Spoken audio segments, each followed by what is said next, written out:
All right, let's get this sound check done. Y'all give me a heads up on my sound.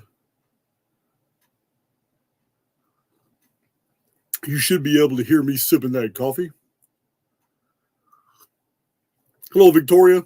Very compelling information you sent me on the 138 parallels with the Olympics. I had not known those things. Let's see. All right.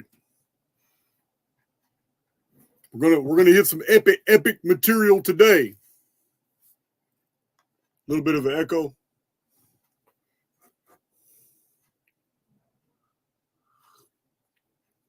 All right. I should be. Yeah, everybody else says it sounds good, sounds fantastic. That's good. Well, I seen Rise Above in there about to do a video after this one. That's all good. I did list on YouTube and on Twitter. I gave you all 6 links to my predictions videos for 2024 and the first seal, the second seal, and the overview on the 7 seals. Nothing has changed. We're in the second seal now. Second seal's literally just begun with the crowning of Apollo Helios on April 8th.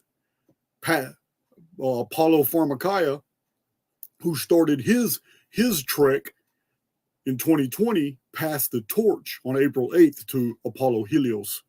That's where we are now, second seal. We're gonna get into that because the Olympic ceremonies, they have everything to do with what I'm talking about. It's very clever how the wool has been pulled over our eyes for so long, and how that we have been given this Judeo-Christian cipher by which we are to interpret all phenomena. And when we use it, it takes us down rabbit holes that absolutely waste our lives. None of it's true. But when you just go by the Greek, the book of Revelation is telling us exactly what's happening in the world today. It's a playbook.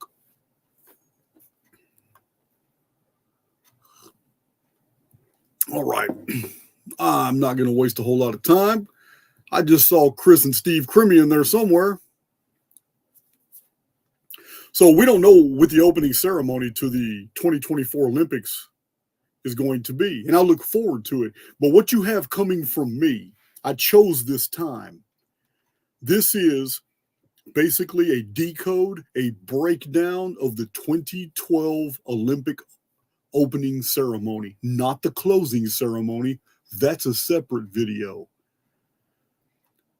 There's at least 20 or 30 videos on YouTube that do breakdowns that I'm aware of that do breakdowns. Nothing you see in this video is going to be comparable to what you've already seen. We already know about the COVID narrative. We already know we already know about the hospital beds, but the meaning of the ceremony and what you're seeing is far deeper than the surface interpretations. A lot of people picked up on the surface interpretations. You were meant to see those things. We're going to go deeper because this is profound. They like to say that all roads lead to Rome, but the subject matter of my channel is the Phoenix phenomenon. And I'm telling you now, all roads lead to the Phoenix data. This ceremony is amazing. So, all right, we already got 1,000 people in the chat. So let me give you some facts.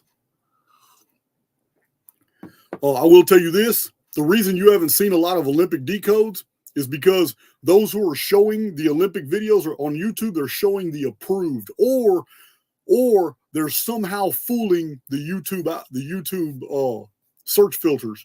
Because I tried to upload 2 clips from the Olympic ceremonies and YouTube blocked me both times and would not show those to you guys. I deleted both of those video attempts.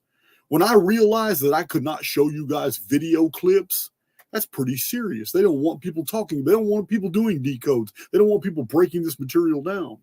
So I took hundreds of screenshots. And because I know that some of you are really searching and that for a lot of you, Archaix is just intellectual entertainment. I get that. But I know that there's some people that are listening to me right now that hunger for that deep information. They want to know what's going on beyond the surface meanings. They want to see the subtext. They want to see what has been hidden and why. This presentation is for you. But those few individuals that actually follow deeply all my findings and my research, I provided you a link. I just put it there in the description box. It's at the top because I don't want anybody to miss it. When you're done listening to this breakdown and seeing my interpretation of what is said in the song lyrics, what is the narrator is saying at the Olympics, and the pictures that you are seeing of the ceremony itself, once you have my breakdown, you need to go watch that ceremony because you're going to see something totally different. And there's something that I cannot do for you in a breakdown that only watching the original can convey. The drum beat cadence, the movie cinematic effects, the music that they chose for certain scenes, I can't replace that with an intellectual narrative. You have to watch it to get the full effect. For me, it is genius what they did. And it had to have cost about $1 billion to produce this opening ceremony. You'll see why. The amount of the thousands of people, paychecks, the props, the power, the script writing, all the engineering, everything that was necessary to do this is astounding. And it's just an opening ceremony.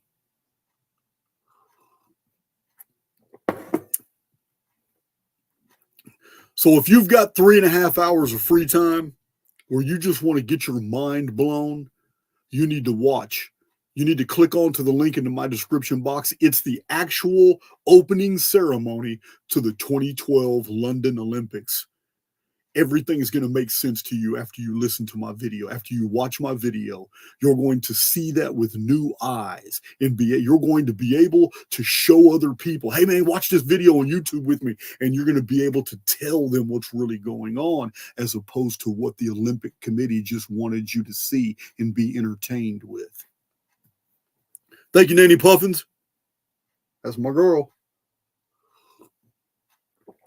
All right. Without further ado, need to give you guys some factoids. Factoids are important. So, first of all, tomorrow begins the 2024 Olympics. We can't ignore the calendrics. The calendrics are amazing. That's what my channel's about. So, in the year 1920, it was the first year that the official modern Olympic flag had been debuted, showing the five rings all locked together on a white background. This was first debuted in the Olympic Games of Antwerp in 1920. 1920 is also the founding of the League of Nations, when all these nations came together. Remember, the Olympics are for the fusing of socio-political structures. Every 4 years on the Olympiad system, we hold the Olympics and we hold ceremonies. Every 4 years, we also choose American presidents, basically the modern empire. So 52 years after 1920, was exactly 1972 at the Munich Olympics, where Palestinians machine gunned 11 Israelis, the first terrorist act at the Olympics. Exactly 52 years after that is the Paris Olympics for 2024. For 18 months, I've been telling you guys on my channel, and I've provided the links in the past couple of days to all my predictions videos that cover these, that we're expecting the exact same type of violence, but on a much greater scale, either during or just after the Olympics, and starting in France and spreading to Germany, the UK, and the United States. Nothing has changed about these predictions at all. This is a perfect isometric projection, with 1972 terrorist attack being the isometric epicenter. Counting 52 years in the past was when the Olympics officially began in their modern version from 1920, representing the League of Nations, when the Olympics involved almost all, was no longer telling countries they couldn't participate. It wasn't just select countries. 1920 was also when the official Olympic flag came, was debuted. 52 years later is tomorrow. Tomorrow begins the opening ceremonies for the Olympics. They'll carry on for weeks, but you already know. Tomorrow is going to be an awesome ceremony. It's probably going to be packed with all kinds of occult symbolism. We're going to do a video on that too. And very recently, I'm not going to wait like I did 2012, but I have video coming out on the closing for 2012. I have videos coming out for the 2016 Olympic ceremonies. I have videos coming out for the 2020 ceremonies. I also have a video coming out for the very occult and obscure ceremony for a certain tunnel that was opened. It's all very relevant to what's going on in the world today. So, interestingly, 1924 was the first time the Olympics were officially held in France, in the city of Paris, which means tomorrow marks the 100-year anniversary to the Paris Olympics. This is the 100th year anniversary. It is also the 33rd Olympiad. Interestingly, as I will show here in a minute, when the Queen in 2020 introduced the Olympics and she announced, "Let the games begin," she actually said Olympiad. In the video, I provide a link for, you can hear her say it. She says, "Let the 30th Olympiad begin." If you don't think the elite are operating on the Olympiad system and that each of the seals, you got another thing coming. The data coming in is overwhelming. They've been doing this all along. But we've been using the Judeo-Christian version to interpret the book of Revelation, which is their playbook. It's not a book of prophecy at all. Now, so 1972 event was called Black September, 1972. Are we going to have a red August, a red July, or a red August? What are they going to call this one? A little too early to tell. In the Paris one, 100 years ago in the Paris one, 3,000 athletes competed with more than 100 women among them, 44 nations. And in the closing ceremony, they debuted something very interesting. For the very first time, they debuted the Winter Olympics.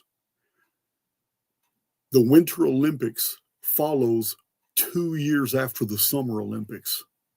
The Winter Olympics are on a different system, exactly in the middle of the Olympiads. The Winter Olympics occur in the third year of each Olympiad. That's in the exact middle. I wonder why that is. Well, I'm going to tell you why. Because it's a much more ancient system that's been cleverly inserted without telling you where it came from. But I'm going to tell you what God that system honors and how ancient that system is. It was anciently attached to the Olympics, but it was totally separate in its ceremonies. It even had its own games played at a different holy site, an oracle.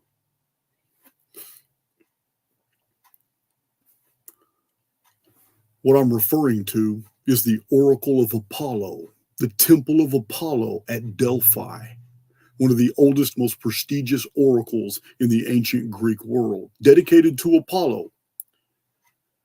The Winter Olympics are scheduled exactly on the ancient Pythian calendar. The Pythian calendar was a calendar that honored Apollo, not the Olympiads, which honored Zeus. So this is 2024. We've already shown what's going to happen. We've already shown the evidence about, if you've been paying attention, you've been watching the videos,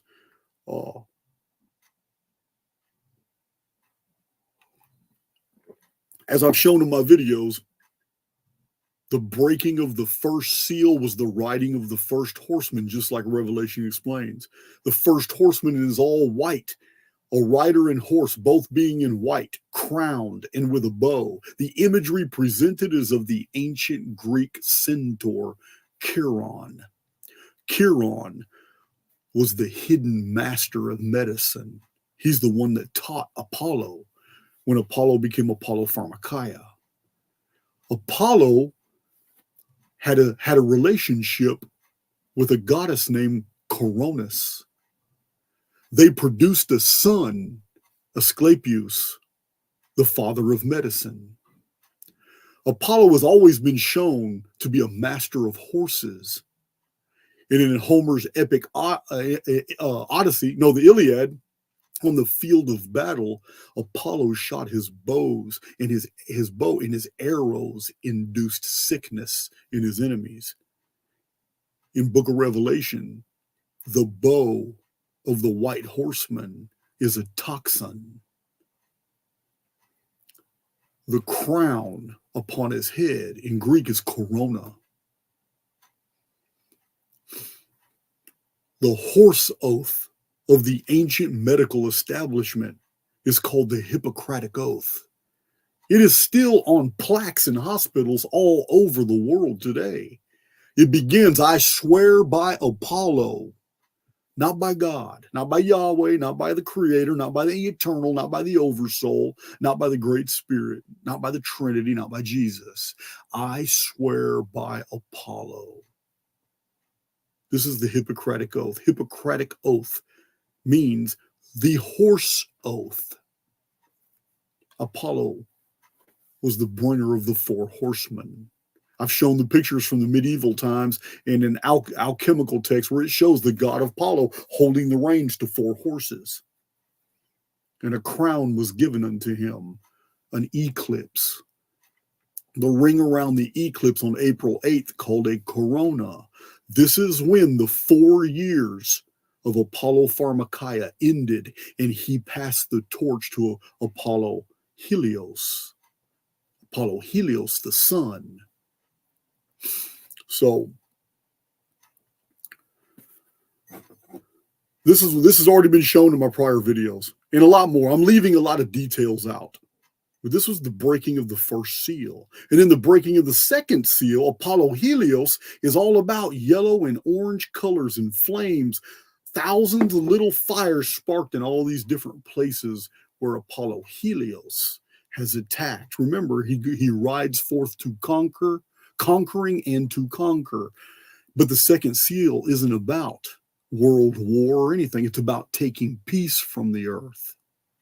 He rides to take peace from the earth, and he does so with small arms warfare. It is a little dagger, not the great sword of the Judeo-Christian interpretation, but the Greek refers to a long knife or a dagger. This is what the Greek weapon is. And the word great concerns magnitude, not size of the blade, because the actual Greek word for the weapon is a small weapon. So we have the second, the red horseman, which is actually a fiery horseman, Pyrrhus, Piru. It's totally different than the great blood red horseman that we're told in the Judeo-Christian interpretation. No, it's different. This one is fires. In my interpretation of the whole Greek is that to take peace from the earth involves warfare on a urban scale, where militaries aren't involved. There are no armored columns and SR-71s and B-52 bombers. That's not what's being described here. What's being described here are people who ordinarily believe that they're protected from other things that go on in the world, that the rest of the world suffers quite regularly, are suddenly surprised when peace is taken from the earth. Do not be surprised when nice, lavish, walled, completely fenced in with security suburban neighborhoods come up under assault. The fifth columnists are already here. We've been talking about it for 2 years on YouTube. The migrant armies, the fifth columns, all these soldiers that are brought to these Western nations like the UK, Ireland, England, Wales. Yeah, they've been seen everywhere. In barges, offshore, filling up hotels, filling up the streets. Hell, even in America, street gangs have openly had conflicts with hordes of migrants that have just been hanging around. Yeah. It's crazy, but everybody's in position, and they have been. Everything is ready to unleash now. To take peace from the earth is the second seal. It's knife warfare, which means it's going to be small arms everywhere.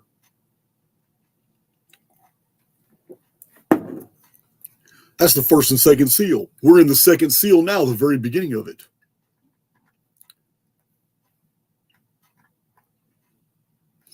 So back to the 2012 Olympics.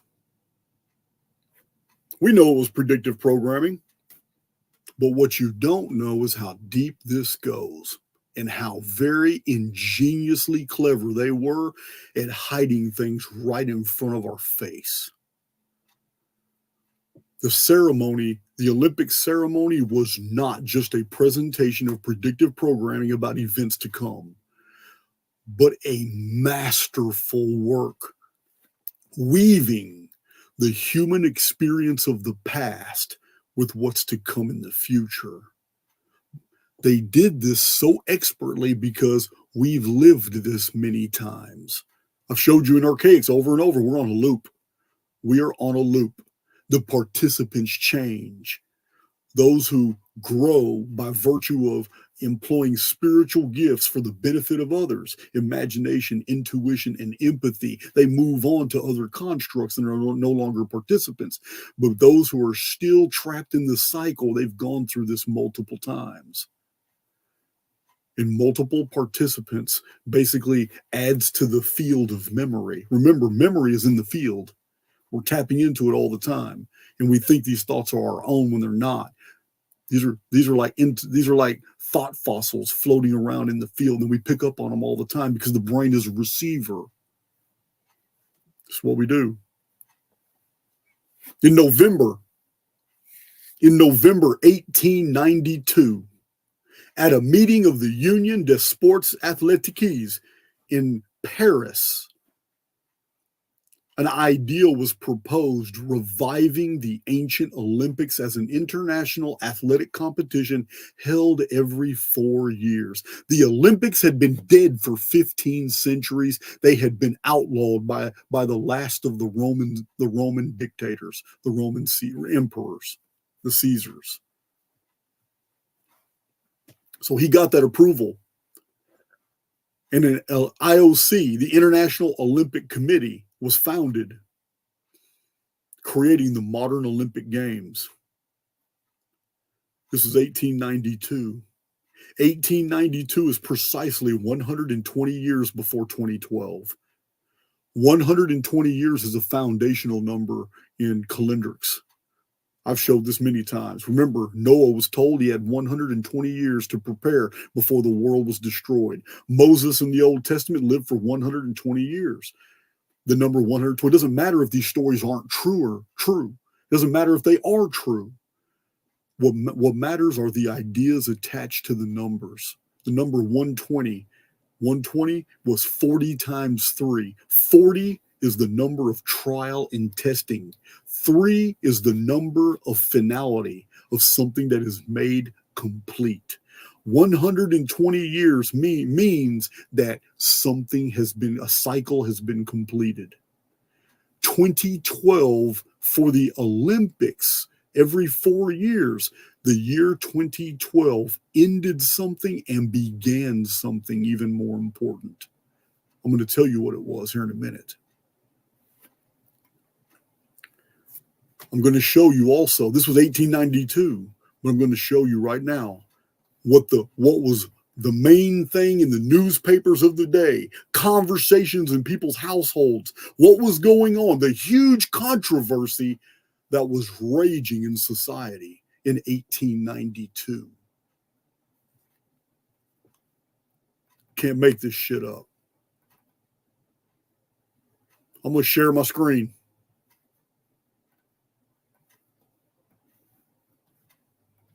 I'm going to share my screen so you guys can see this. This has everything to do with the 2012 Olympic ceremony.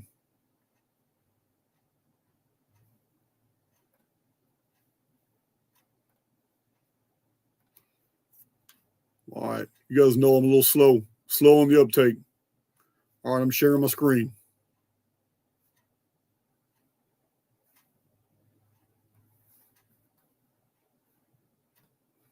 This is what was on the public mind in 1892. This is what was in the newspapers.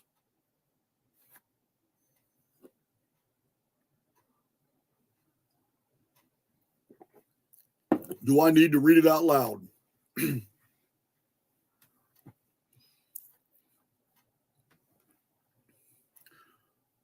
Apollo is associated to Python. In all the stories in ancient Greek mythology of Apollo, Apollo derived his power from conquering the python, the snake. The ancient Delphic Oracle had their own calendar, and it was every 8 years. 2 Olympiads, but it was a cycle of every 8 years. This is very interesting because the Delphic Oracle is one of the most ancient.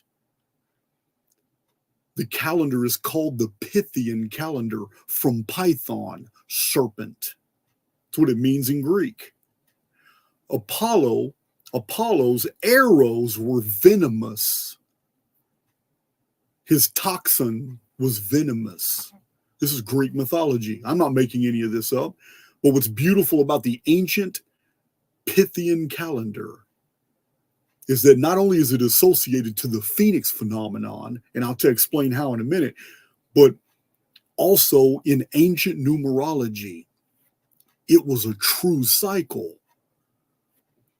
They believed that the world was built on the repetitions, of sevens. And that time itself was governed by sevens. There were 7 pillars, 7 gods. There were 7 days of the week. There were 7 ancient ones, 7 builders in the ancient world. Yeah, there's even traditions about the Tower of Babel was built by the 7 builders. There's other ones about the Great Pyramid built by the 7 builders. The ancient Sumerian king list was about the 7 kings. We find this over and over. Alexander Hislop cites traditions of the 7 giants or the 7 titans that helped build a lot of the ancient structures of the world. But 7 became like the 7 stages of creation in the Babylonian Enuma Elish text, which later appeared in the book of Genesis as the 7 days of creation. 7 was the ancient primordial system by which we factored time. It's called the week. But the number 8 looks like a serpent. The Arabic number 8 looks like a serpent, but it's our infinity symbol. But why does it look that way? I'm going to tell you why. Because it is a cycle that never stops. 8 is the number 1 of the next series. When 7 pass, 8 becomes the first of the next series of 7. It never ends. This is the idea conveyed in the book of Revelation when it says there are 7 kings. 1 is, and 1 is yet to come. And then there is an 8th who is of the 7. It says that. It is a riddle in the book of Revelation. It's talking about this, the return of the 7 kings. And yet the 8th king is actually one of the 7, but he never got to finish his reign. He was cut off by the great flood. And when he comes back, he's going to rule the earth. And then there are several chapters explaining who he is. He's the beast. He's coming up. He's going to be released from a portal. It is the release of Apollyon, Apollo, the destroyer. Here it is right here, guys. 1892, Olympics. The Olympiads were officially established in the modern world after they had been gone. But at the same time the Olympics are founded, 1892, the modern Olympics, this is the major headlines of the day. Do not take that V. Look at her run. She got her child running. She's running. All right. Stop sharing. We ain't even got to the Olympic decode yet. We're already going deep. Let's see here.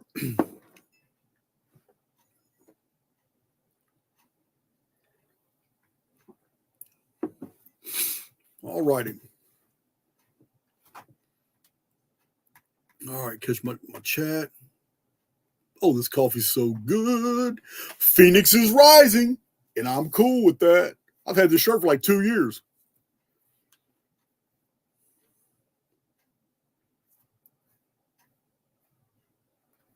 Yeah, man, this episode's gonna blow your mind.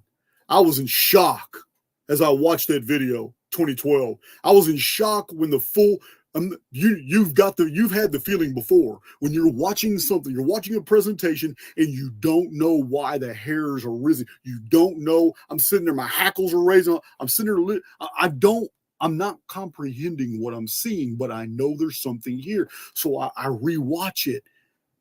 And then I hear the narrator say things, so I got to break down and listen to him. And I typed up what he wrote, what he said. And then there's a guy that keeps speaking in the ceremony. He's one of the actors, so I pay attention to him. His role is amazing through the ceremony, and what he says is profound. I pay attention to the music and the lyrics of the songs. It's all one long, amazingly sophisticated spell. It's incredible. It's incredible what they did. Let's get on with it. I don't want this video to last forever. So the 2012 Olympics, they were the year 5906 Anno Mundi. The Anno Mundi calendar begins with the Phoenix destruction of a new heavens and a new earth in the year 3895 BC. My Archaix veterans, you already know this. You've already seen over 100 videos that show this timeline with all the sources. It's very compelling. It's very compelling. You've also seen where the pre-flood world was 1656 years, 1,656 years. From 3895 BC, the Typhon, the Phoenix, destroys the world. The story of Adam and Eve is of a people who have lost their infrastructure, and the destruction is so complete they believe it's a new heavens and a new earth. This begins 1,656-year countdown to the year 2239 BC, the flood of Noah, which is again the return of Typhon. It is the day the sky fell. It is also the collapse of the vapor canopy, and the vapor canopy plays a part in the Olympic ceremony. Now, the reason I'm reiterating this is because 1656 years in calendrics breaks down to 2 periods. One of them is 792, which is the Nemesis X object periodicity, which I've got published books on and a whole playlist of videos. I'm not going into those details. If you're not convinced and don't know, you need to see those presentations, because they're all worthy of debate. Massive amounts of data on this. The periodicity of the Nemesis X object is every 792 years, which leaves 864 years left to the flood. 1656, which is divisible by 138. It is a phoenix period. It is the duration of the pre-flood world. 1656 years is 792 plus 864. 864 is our ancient Sumerian sexagesimal foundation number. How do we know? Because when you break down 864, it becomes the chief denominator in seconds, minutes, hours, days, weeks, months, and years. And I have an entire chart showing all these denominations are all 864 minutes, 864 hours, 8,640 seconds a day, 8,640 minutes, 8,640 weeks, 864 moons, 864 years, over and over and over. It's all self-referencing, and the Sumerians knew this. 864 is 144 times 6. It is everywhere in calendrics. The Mayan long count began in 3113 BC. It counted precisely 1,872,000 days. But at the end of the sixth Bacton, what happened? The year changed from 360 days to 365.24. And it messed everything up. And even the scholars got it wrong and tried to tell us that the Mayan long count ended in 2012 when it did not. It ends in 2046 with the return of the Nemesis X object. But why is this relevant to this? Because in calendrics, in the calendar, we find that the Mayan long count is divisible, all the Bactons, by 864. And there's still 864,000 turnings of the stars or days remaining in the Mayan system until 2046. It's absolutely perfect. Over and over, 864 comes up everywhere. If you want to know more about it, my book, Anunnaki Homeworld, has a full breakdown on 864 and how it applies in calendrics and how it fuses together all these ancient calendrical systems, even the Vedic system. It's amazing. The reason I'm mentioning this is because in 2012, the 120th anniversary of the Olympics, in 2012, it was exactly 2,592 years since 583 BC. In the year 583 BC, the Phoenix phenomenon darkened the sun, predicted by Thales of Miletus, a Phoenician by remote descent. My very first video ever on YouTube showed all this. The monument of Yasilakaya still shows the dark sun being used as a symbol of peace between two ancient kings of Lydia and Media, because they were at war. In 5 years of continual warfare, according to Herodotus of Halicarnassus, ended when suddenly the sun darkened. And the two armies realized that this was an omen, that they should sue for a peace agreement, and they did. And none other than Nebuchadnezzar II, king of Babylon, was a witness to that treaty. And it's all on the monument of Yasilakaya in Turkey. So this sun darkening of the ancient Greek world, for which Thales of Miletus was later pronounced as one of the 7 wise men of Greece after this happened, was 2592 years to 2012. 2592 is exactly 864 years times 3, the number of completion. To compound the importance of this event to the ancient Greek world, you have to understand that the Delphic Oracle was so shocked about the sun darkening at that time that the very next year they started an entirely new calendar. The Pythian calendar was altered from every 8 years to 4 years to match the Olympiad, but it was offset by 2 years.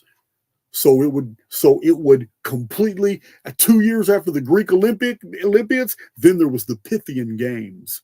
2 years later, the Greek Olympics honoring Zeus. 2 years after that, the Pythian Games honoring Apollo, Lord of the Python.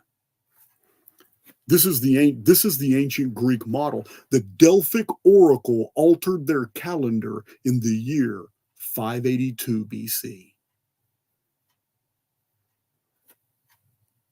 What I'm telling you is that the 2012 Olympics is the revival of the ancient Apollyon calendar, the Pythian calendar of Apollo.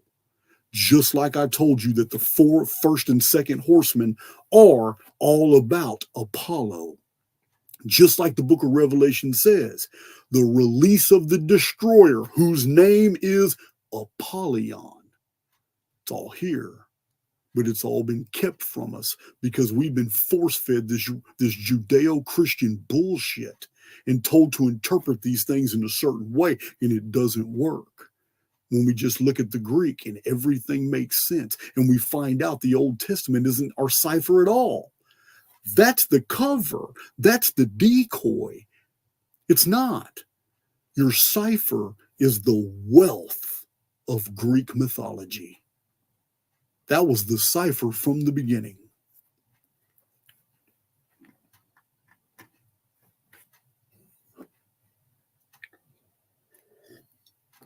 So, for those of you who haven't figured it out yet, in modern times, the elite very cleverly hid the fact that the Pythian games that honor Apollo have been experienced, and we have been participating in the worship of Apollo without even knowing it.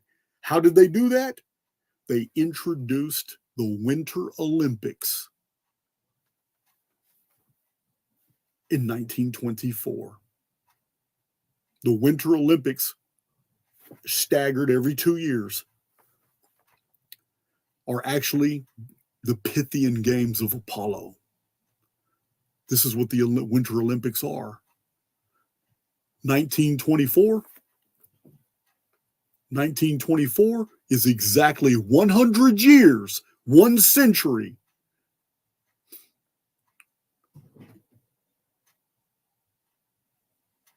till tomorrow, the opening ceremonies to the 2024 Olympics. Athens, Greece, in 1896, in the opening ceremony, King Georgios I and a crowd of 60,000 spectators welcomed 280 participants from 12 nations. They competed in 43 events: track and field, gymnastics, swimming, wrestling, cycling, tennis, weightlifting, shooting, fencing, all that. What is interesting about this is before 1920. This is when the Olympics were resurrected, but they weren't international. They weren't really, they were just in Greece and surrounding countries sent some athletes, but it wasn't made into an international event. But it was a resurrection of the ancient Olympiad system. It was a resurrection of the ancient Olympics, and it was done at the site of the Olympics in Greece. Why is this interesting? This is 1896. Why is this interesting? Because 1896 is precisely 144 years, 12 times 12, the epic number of calendrics. 864 is divisible by 144. The 1,872,000 turnings of the stars of the Mayan Bacton is divisible by 144. Each one of the Bactons is 144,000 days. 1896 plus 144 years is 2040, the breaking of the 6th seal, the return of the phoenix. That's what these Olympic ceremonies are all about. I'm going to show it to you. It's amazing. Check my chat. I run my mouth a little too much sometimes.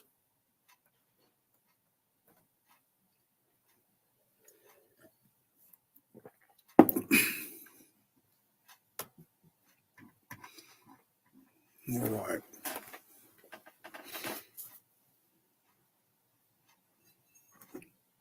Yeah, guys, this is going to get deep. So far, we're still in the intro. What is it? 47 minutes? You guys know I'm kind of long-winded.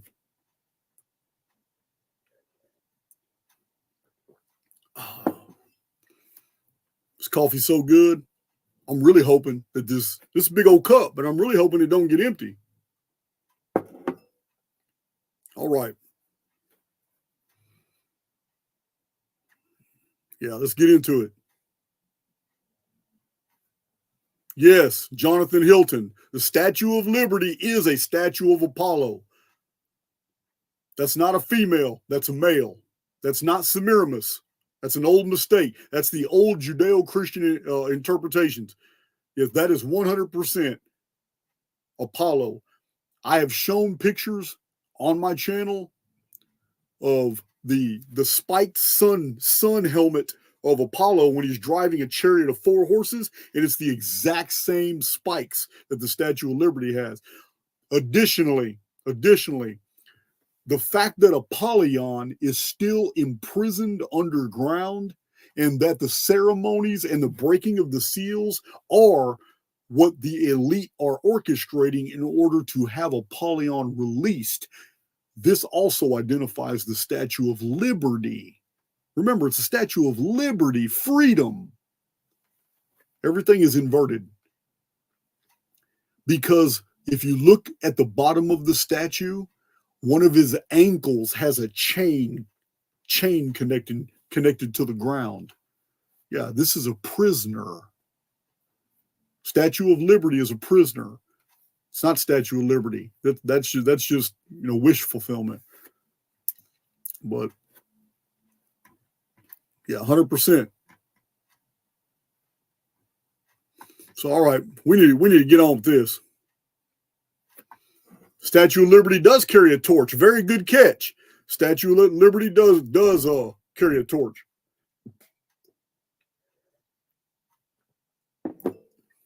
Apollo the torchbearer, Apollo Pharmakia, in the corona of the eclipse, passed the torch to Apollo Helios. All right, let's get on to it. See what I got left before we start. Victoria Z of the UK. She did send me some interesting stuff. The torch, the torch ceremony. I'm going to get to that in a minute. Victoria, I'm not going to forget. That was pretty compelling. You saying I'm going to get to that in a minute. So don't forget, Apollo is the god of archery. Here's the bow, poisoned arrows. He's the god of music, the god of medicine, and the god of prophecy. What? Pretty interesting. That's pretty interesting. Apollo represents the Olympics because Apollo was believed by the Greeks to be the epitome of beautiful young male youth in stature and physique. That's what the Olympics were about. Going through these notes, breezing through these notes. I most of it I came out with in my head. I'm just looking at it to make sure I didn't miss anything. There's the 8. Okay, remember, it's very important to remember the rituals of the ancient Delphic Oracle concerning the Pythian calendar were in cycles of 8 years.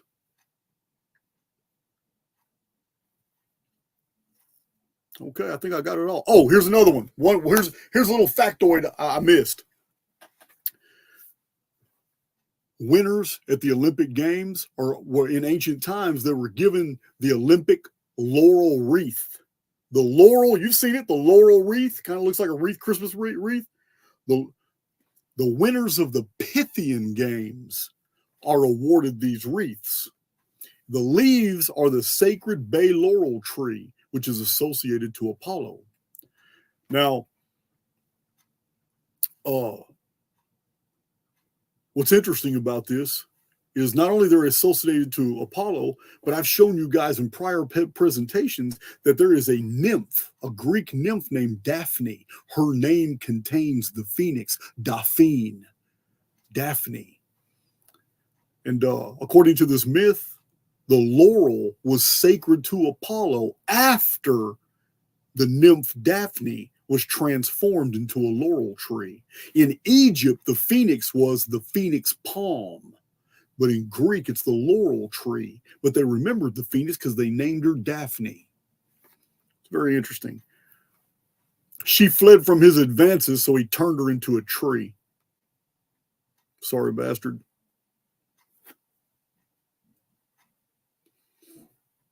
So the Pythian calendar, the Python calendar, and the Pythian games are in honor of Apollo. And the Pythian calendar was reinitiated in 582 BC because of the phoenix darkening of the sun, which in our world is the sixth seal of the apocalypse. It's very interesting. It's after the 4 horses have already ridden. So I believe I've covered all that. I believe I've covered it all. Let's go to the torch ceremony. Let's start this off with a torch ceremony. Maybe I need to look at Python file real quick.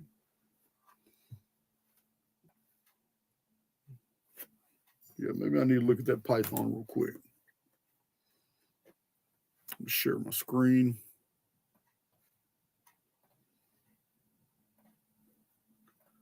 I'm a little slow on the screen sharing stuff. There it is.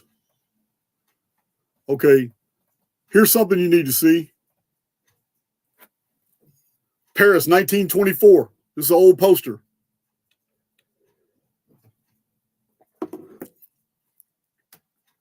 There's Paris, 1924. There's 4 or 5 guys here. I guess it's more than that.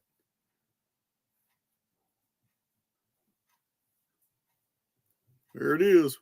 Pretty interesting. It's just an old deal. Now, this shows you that tomorrow starts the 100th anniversary of the Paris Games. So interesting. And for those who are unfamiliar with the intricacies of my research on the seals, I'm just going to bring this to your attention. Here's a chart. I've got videos that break down this whole chart, showing you off to the left. These are things that are popular in culture and in technology, things that aren't necessarily real, they're intangible, and yet they're prophetic foreshadowings of their counterparts over here on the right side of this pyramid. This is calendrical isometrics. This is with the breaking of the first seal, 2020, Apollo Pharmacia, the pharmaceutical companies that are allied to Apollo attack the human family. This is 2020, the first horseman, Chiron. 2020 is the isometric epicenter. An equal amount of time going backward and forward links the events of the future with the events of the past, showing you how this is 100% the result of a programmed construct. We are living through something that's been lived through multiple times. It's all here. You can go on my website or other places to see this chart. This is just a reminder. The seals are pretty compelling. All right. I'm not really sure what that is. Oh, we'll get to that later. That's intriguing. That's scary intriguing.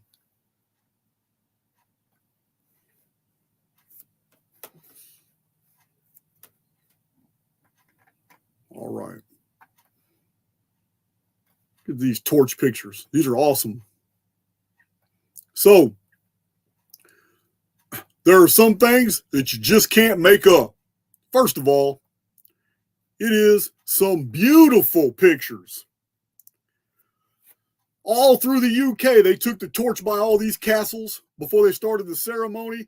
I'm not going to sit here and give you commentary. These are just snapshots of the torch. Here's the torch being carried by a speedboat. There's a speedboat right there in the middle. You can see it down there.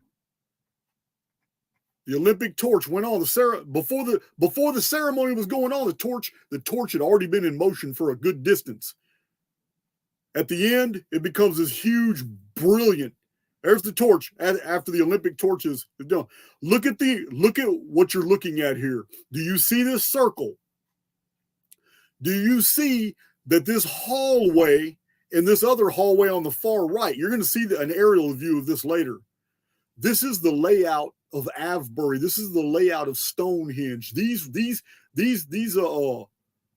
causeways, they're not random. Those angles are perfect. You'll see them more here in a little while.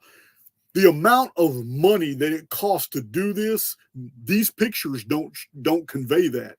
Here's the bell. One of the most secret and unknown symbols of reset you could ever see are bells. These bells are symbols, are actual symbols of resets. You guys are familiar with, for whom the bell tolls? Yeah. We have bell tolling at very, very interesting intervals during the whole ceremony. Yeah, but the production cost, just the cost in the fireworks, the pyrotechnics, the technology. When you watch that video, it's going to blow your mind. How many people were involved? What was going on? It is a fortune. It would have bankrupt whole countries trying to pay for this. Everything they did. Yeah, some beautiful pictures, but these aren't the focus. I just wanted to share with you. Here's the torch ceremony. As soon as the torch was lit, this is what it did. It set all of London afire. Pretty interesting. I've got hundreds of pictures to go through. This is after the torch. This is the torch is lit. Now all the pyrotechnics on the top. A lot of people in here. It's amazing light display. 2012 was very impressive. Super impressive. Like I said, I can't focus on.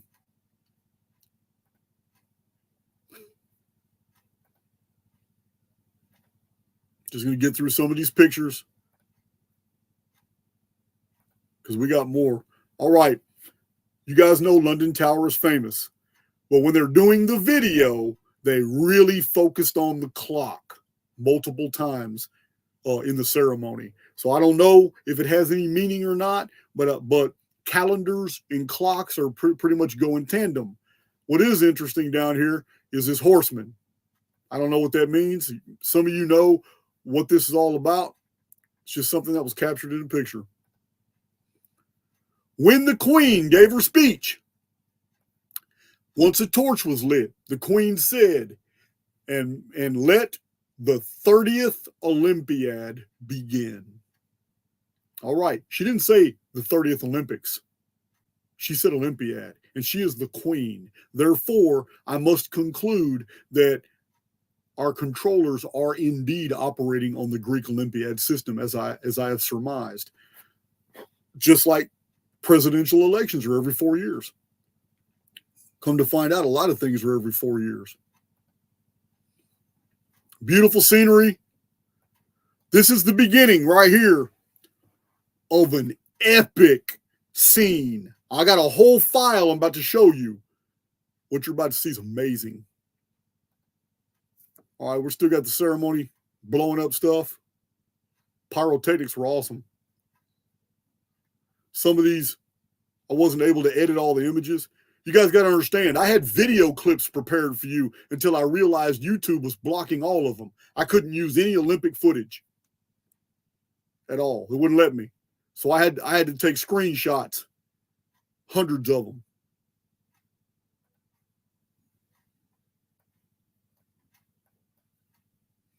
This is just the opening ceremony. I'm just showing you how lavish it was. The pyrotechnics were phenomenal. Golly, man, that was crazy. Watching it live is spectacular. I don't waste my time. You guys know I'm not gonna waste my time on anything that's not relevant. I hardly ever relax. I never really have downtime. I just don't care. I'm always moving forward. But I'm telling you, I sat down and relaxed for the 3.5 hours watching that whole, and it just blew my mind when I watched it. Like, wow, how did we miss all this? You know, hindsight's 2020. So if you don't think that the seals, Apollo, the Olympic ceremonies have anything to do with the Phoenix phenomenon, then you would probably need to explain this away. Here it is right here. The traditional lighting ceremony took place on the 10th of May at the Temple of Hera, Olympia, home of the ancient Olympic Games. The torch traveled around Greece, arriving at the Panathinaiko Stadium in Athens on the 17th of May for the handover ceremony. my Phoenix archivists, my Archaix veterans, you already know what May 16th and May 17th. It depends upon what hemisphere you're on. You're in. There it is right there. You just can't make this stuff up. So, Victoria brought it to my attention. There were several newspapers in 2012. It doesn't matter if it's true or not. It's that they put it on the public conscious that the Olympic torch was ran for 138 miles. 138 miles. Why would you throw that? It's very specific. If you weren't trying to be specific, you would have said 140.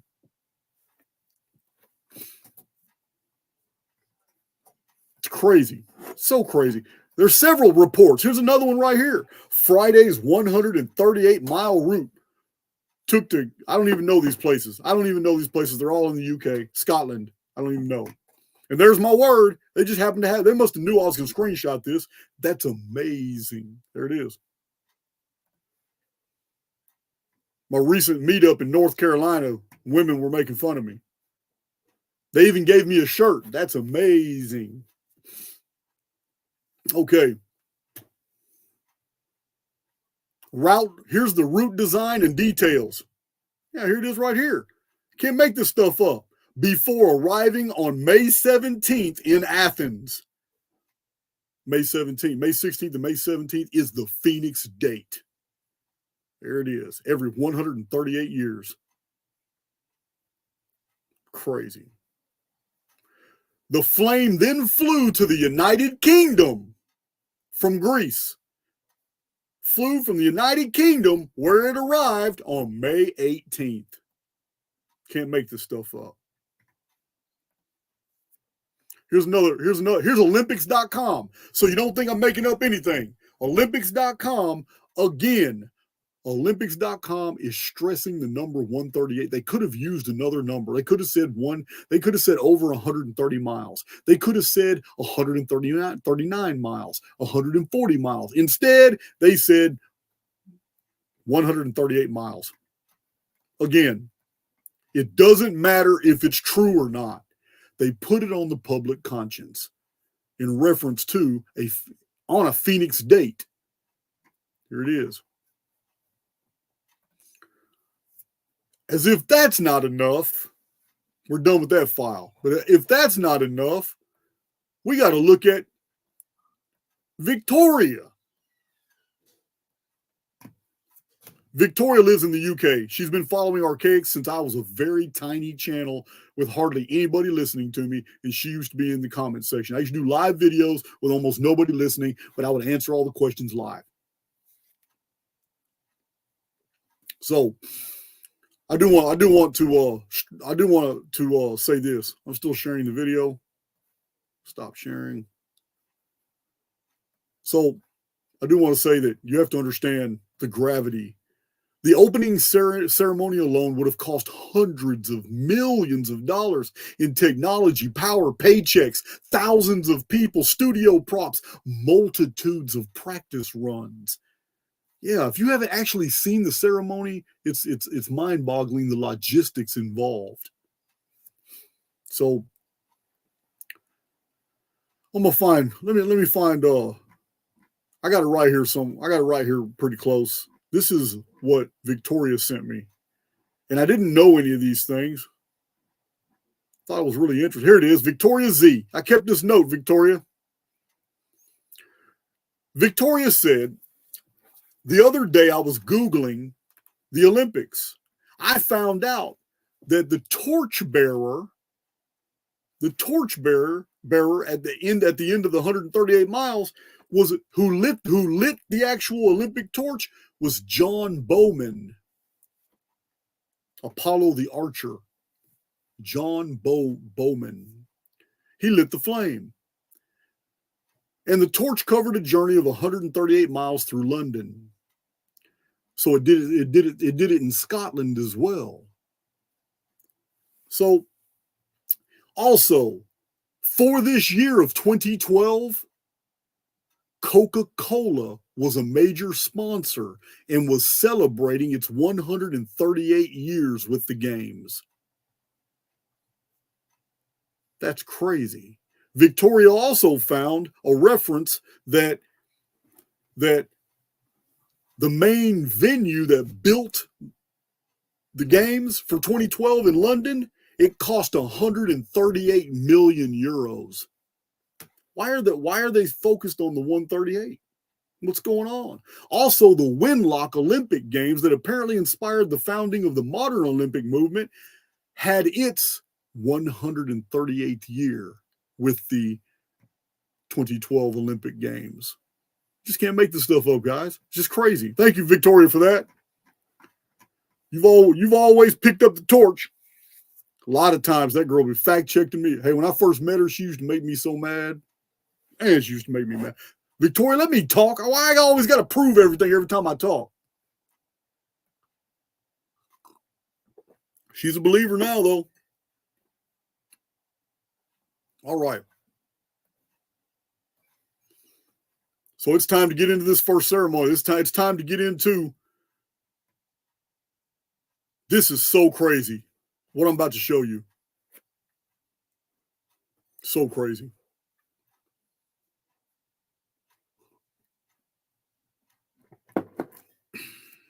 Thank you, Cug. Wow, 2208 people watching. That's divisible by 138. That's Phoenix number. I can't stop seeing it now. All right, let me get to the bottom of my chat. Now we're going into scene one, the very first ritual. Please watch the video. After I do this breakdown, when you watch it and I can't replicate the drum cadence. The drum cadence reinforces the imagery. It is so epic. But please go watch that Olympic ceremonial video. The link is in my description box at the top, so you can't miss it. When I'm done with this video, go watch it. You're gonna have mindgasms. You're gonna see it all clearly now. They laid it out. It is amazing.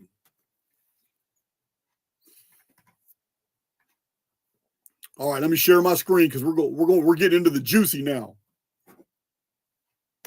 As Martin would say, this is the juicy juicy. So good.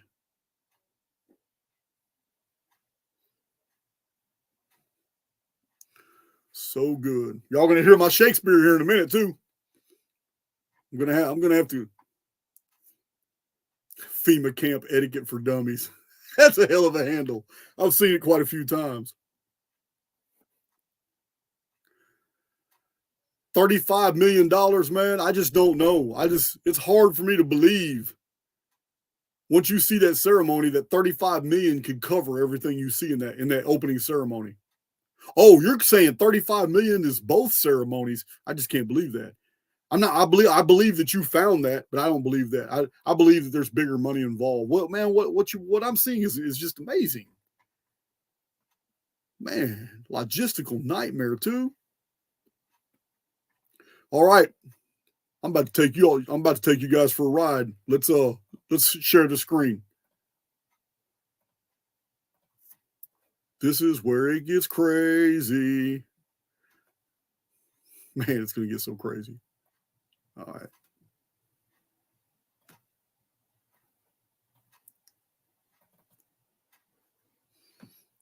Okay. This is where it gets crazy. All right.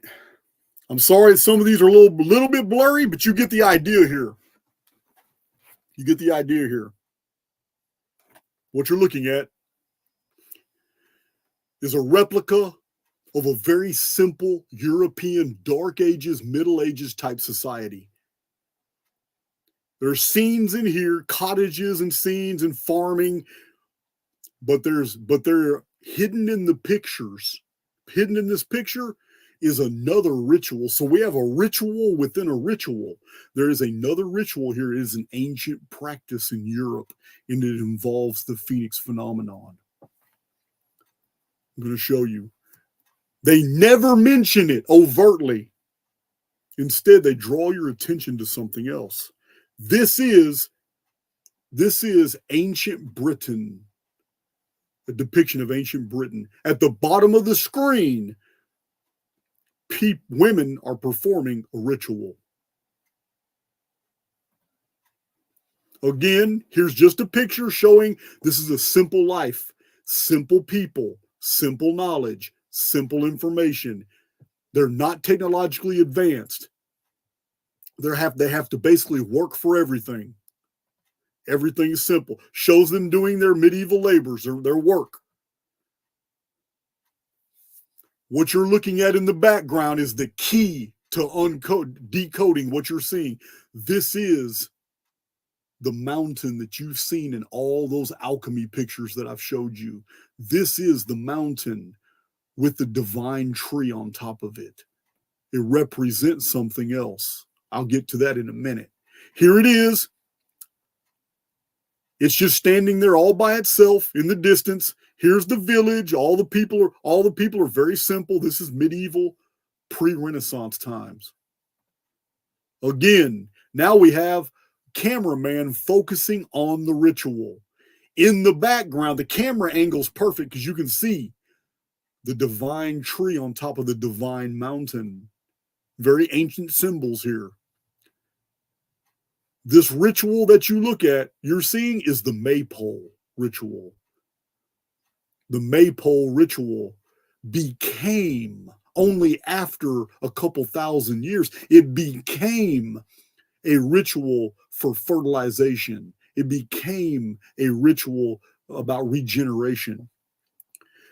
But the more ancient aspects concern a sacrifice at the pole to thwart away a disaster that happened in the month of May. This is the maypole ritual. It's all very innocent. It's all laid out very, very innocent.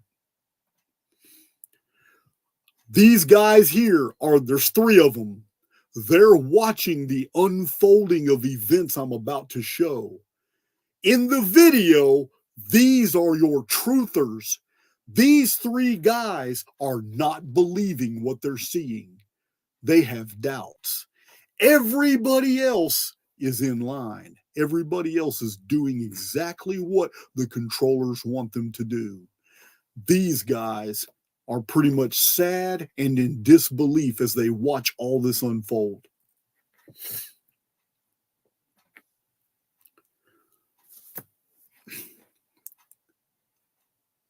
You see these hat-wearing guys?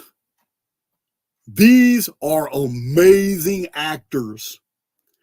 All of them perform rituals with their hands, and they're observers, they're watchers. All they do through the entire ceremony is walk around, observe what the people are doing.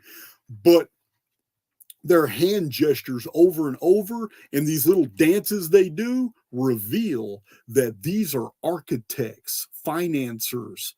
These are the ones that are making everything happen, but they don't do any labor. They don't do any work. All the work is done by the people. These guys are controllers. The guy at the very top, this is the most enigmatic guy. I'll show many pictures of him. He's holding a book. A book is nothing but a glorified tree. He's holding a book of knowledge. He's standing at the tree on the mountain. He's about to give a speech. Here he is right here. He's looking at this divine mountain.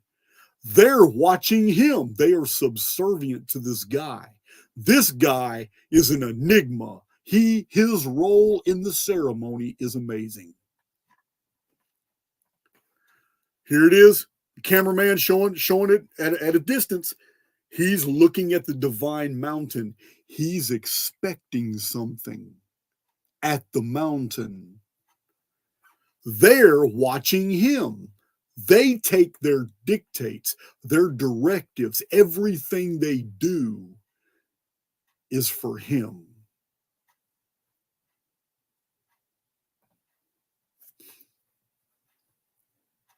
In one scene, in one simple scene, you have the primitive people out here. That's a cloud. That white deal you see on the left is a cloud in the sky. Here's all the people in white in primitive Europe. Primitive Europe with zero technology, simple. The people have lost all knowledge. All they have are their fairy tales and their traditional practices, like the maypole, which was in honor of the phoenix destructions in May. Here it is right here.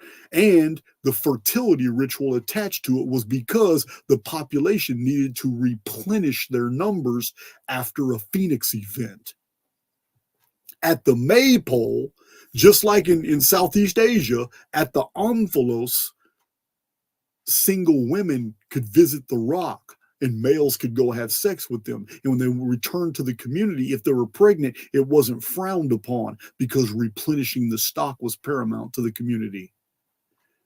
This is the simple village people of medieval and pre-Renaissance Europe. And then something happened. That's why these men are here. They're expecting something. This guy here is directing everything when something happens. He turns around and speaks to the people. This guy's role is fantastic. You guys you must watch this after my breakdown's over. You got to watch it with new, fresh eyes, and you're going to see it all. This guy gets on the mountain. He's giving his speech. His facial expressions are amazing. I was so impressed with this. This guy here played his role to a T. So what he said, he turned to the people, the ordinary people. He said, "Be not afeared. Be not afeared." He said it twice. The isle is full of noises, sounds, and sweet airs that give delight and hurt not. Sometimes 1,000 twangling instruments will hum about my ears, and sometimes voices, that if I then waked after a long sleep, will make me sleep again. And then in dreaming, he emphasized dreaming, then in dreaming, the clouds, my thoughts, would open and show riches ready to drop upon me. That when I waked, I tried to dream again. That's how he said it. He's quoting William Shakespeare's The Tempest. A tempest is a storm, just like the typhon was a storm, the phoenix. So, quoting Shakespeare, who's famous for saying, all the world's a stage, this man said, be not afeared. He's talking to the people. Be not afeared. Be not afeared. The isle is full of noises. You're on an island, but this island isn't real. You're in the dream. He's being very clear here. But it's a dream that's necessary. He even says right here, when he wakes from the dream and realizes what he's just been through, all he wants to do is dream again. That's what he's saying. He wants to go into another constructual experience. Remember, we're living life sims. We're going from timeline to timeline to timeline, and we are honing our spiritual abilities. Gets deeper than this. As soon as he's done with his speech, there is an amazing drum instrumental. You got to listen to it and watch what happens, because once he tells the people that we're in a dream, and the dream is the island that we live on, and the people just don't know how to comprehend it really, and then something happens. When he's done with his speech, All of a sudden, the drumming starts, smoke, the tree lifts up off the mountain and shows technological gears, hydraulics. The tree's artificial. The mountain is an entrance. The tree raises up and all these people come out. These people possess knowledge. And this guy is suddenly watching from a distance what's going on. This mountain produces all kinds of people. They're coming out. They just keep coming out. More and more people just keep coming out. And they come out with tools. They come out with all kinds of stuff. And these people come out and completely erase the world of the maypole, the world of the commoners, the world of the innocent. They come out and they come out with engineering and technology. They start working. And as the people get numerous and numerous and numerous, these guys here they're fantastic actors, especially the one in the front. He's the leader of all. I call these guys the builders. He's the leader. You're going to see a lot of pictures of him. This is the one all the other black hats follow. I don't mean black hats and white hats. I should have said top hat. All the top hats here follow this guy. He dances. They mimic him.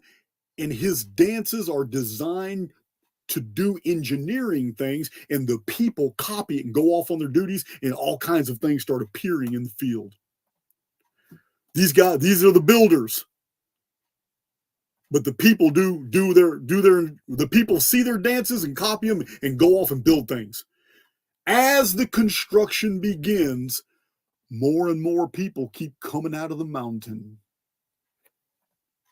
Where have we seen this mountain before? Here it is. These guys have given their instructions, and this is what they do through a lot of the ceremony. They watch. These are the watchers. The watchers descended from Mount Ardon in the book of Enoch. The watchers came and brought what? All the technologies. They brought herbicides. They brought astrology, astronomy. They brought weapons. They brought metallurgy, how to make armor, how to make utensils and pots and pottery, how to build structures, how to do canal works. The book of Enoch lists all the things the watchers taught simplified men, like you saw men and women out there living very simple lives around the maypole. What you have just observed in the opening ceremony of the Olympics is an admission that a reset happened by the Typhon, by the Phoenix. This is what the maypole's about. An admission that after a reset, there are benefactors in the underworld who come up through the mountains to reinitiate civilization on the surface world. I have 20 or 30 videos about this concept. Here it is, laid out for us, clear as day. While people were on the surface world being reset back to a Neolithic, almost primitivism, technology survived in the underworld. This is the story of Enki bringing the Anuna to a primitive world, the Sumerians. He wasn't a god. He was a human who was technologically advanced. He came from the mountains. Who was Enoch? The same individual. Who was Cecrops? Civilization builder. He wasn't a god. He was a human. He came from somewhere else. He just had infrastructure intact. And he settled among more primitive people. This is the story. Oannes is the same of Babylon. This is the story over and over and over. Here it is right here, laid out. Laid out. Here's this guy again, his genius role. This dude should have got an award for his role. His acting was amazing. And the music is just so compelling. Here he is again. He's the leader of the builders. Remember the guy that gave the speech? He rules over this dude right here. He's somebody really special. He's not the builder. These are the builders. The guy that gave the speech is the dreamer, the architect. Yeah, he doesn't do any labor or any work. You'll see. You'll see. He reappears. Remember, when you rewatch the ceremony, remember the things I said in this video. It's all going to, I'm telling you, you're going to have mind explosions. It's awesome. Here it is, giving it away. These guys are doing rituals, and the people are following. Excuse me. Oh, man, I got chills on that. Yeah, I'm just so impressed with these guys. Their acting was so awesome. And his facial expressions just kill me. He's so good at what he does. I'd like to know who that dude is, really. Now, okay, the simple people are doing away with their world. They're doing away with their gardens. Look at them. They're taking the things that have kept them alive, their gardens, and they're removing them for the people coming out of the mountain to build a technological infrastructure. This is what's happening. The strangers have appeared among them, and they're building things they've never seen before. Here's the builders. The builders are mapping out in a dance. They're mapping out what the people coming out of the mountain need to do, telling them what the instructions are. And then they stop and they watch and they wait for more to be built. And the people work. These are the people from the mountain mixed with the simple villagers you saw in the beginning. The villagers never disappear. They mix and they get outnumbered by the people from the mountain. There's a whole mixture here. All of a sudden, out of the ground, all of a sudden these structures start appearing, these smokestacks, industry, everything's being built. And it all came from underground, out of the mountain.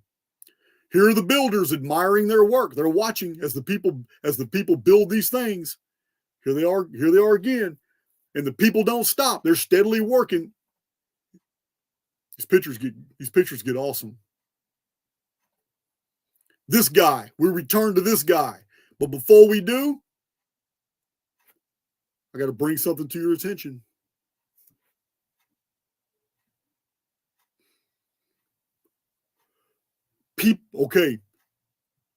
People with knowledge and engineering emerging from a mountain. Where have we seen these things before? Do I have to show you? Yeah, I got to show you. I'm going to have to show you.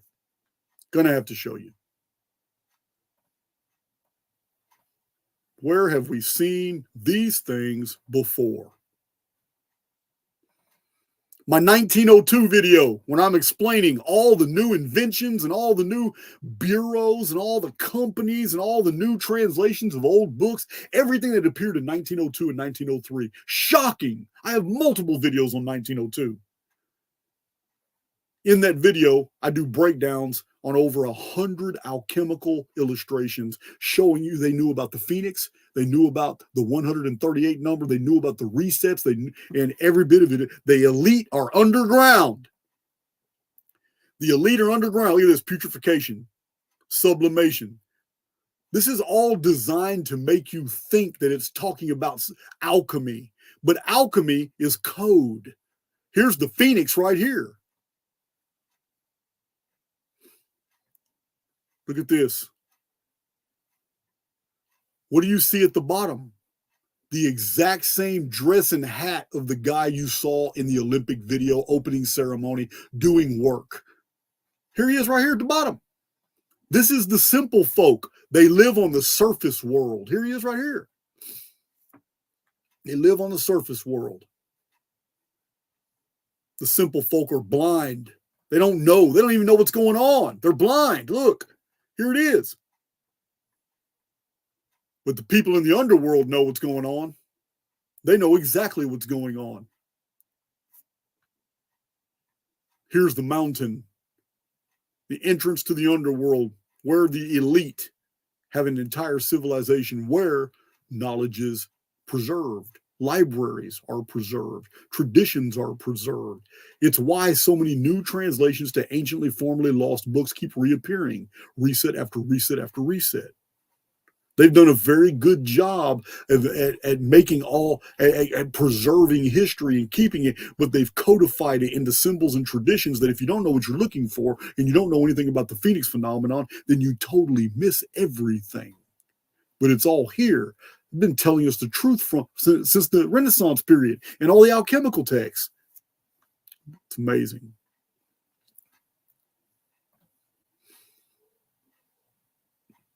There was something else that I had. Can't remember what it was. Oh, Mother Shipton. You remember the Mother Shipton prophecies? I've got in my book in 2013. In 2013, I published the full Mother Shipton prophecies in the back of my book, Nostradamus and the Planets of Apocalypse. Here it is right here. Here's an old woodcut of Mother Shipton. Why is this important? Mother Shipton prophesied of the return of the sixth sky dragon, which matches the sixth seal of Revelation, which is the return of the Phoenix. This is what she wrote in her prophecy. Why it completely aligns with, remember, Mother Shipton was British. She was from Britain, England. The London Games ceremony was done in England. And this is what she said. And in some far-off distant land, some men of such a tiny band will have to leave their solid mountain and span the earth, those few to count. Who survives this and then begin the human race again? But not on land already there, but on ocean bed stark, dry, and bare. Not every soul on earth will die as the dragon's tail goes sweeping by. That's the Phoenix. Not every land on earth will sink, but these will wallow in stench and stink of rotting bodies of beasts and man, of vegetation crisped on land. But the land that rises from the sea will be dry and clean and soft and free of mankind's dirt, and therefore be the source of man's new dynasty. And those that live will ever fear the dragon's tail for many years. But time erases memory. That's what you saw at the beginning of the ceremony. The people had pretty much forgotten everything, how they became simplified, because we've been taught a uniformitarian lie that we began simple and became complex. It's not true. Remember, in Archaix, if something is true somewhere, it's probably true everywhere. And what I mean is, we live in a technologically advanced society. Technologically advanced societies have always existed. They just weren't on the surface, and for good reason. So she says, but time erases memory. You think it's strange, but it will be. And before the race is built anew, a silver serpent comes to view and spews out men of like unknown to mingle with the earth now grown.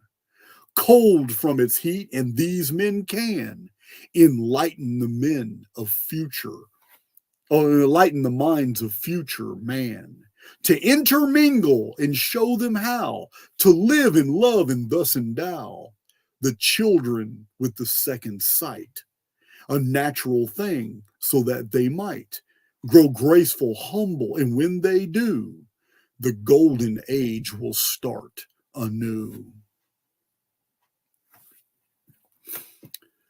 Yeah. So compelling, guys. It's amazing. All right, before we continue with that the beginning of the ritual, check my chat real quick. Everything's going good. All right, let's get back to it. We got some ground to cover. I'm still sharing my screen, so let's get back to here. This is where we were at. Oh no, that's the beginning. That's the opening. There's that simple guy with the hat. All right. Let me go find where I was in the narrative.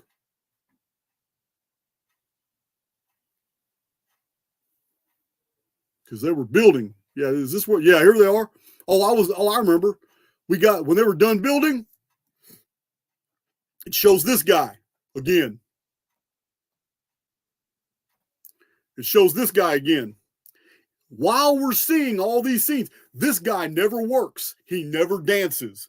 He always holds the book and he walks around. And the builders, the other top hats, always defer to him and stay separate from him. He's by himself. You are looking at the avatar of the benefactor. In this context, he's playing Enki, who's ruler over the Anuna, who rebuilt a primitive civilization after a reset. 3439 BC, the Gihon flood destroyed 1/3 of the world's population. Again, he's playing the role of Enoch. Enoch was the architect. Enoch gave the blueprints. It said in the book of Jasher that he gave the divine instructions over to the Sethites. And the Sethites, the men with the black hats, became the builders, and they built the great pyramid complex, the ancient divine pillar, the ancient tree of knowledge of good and evil.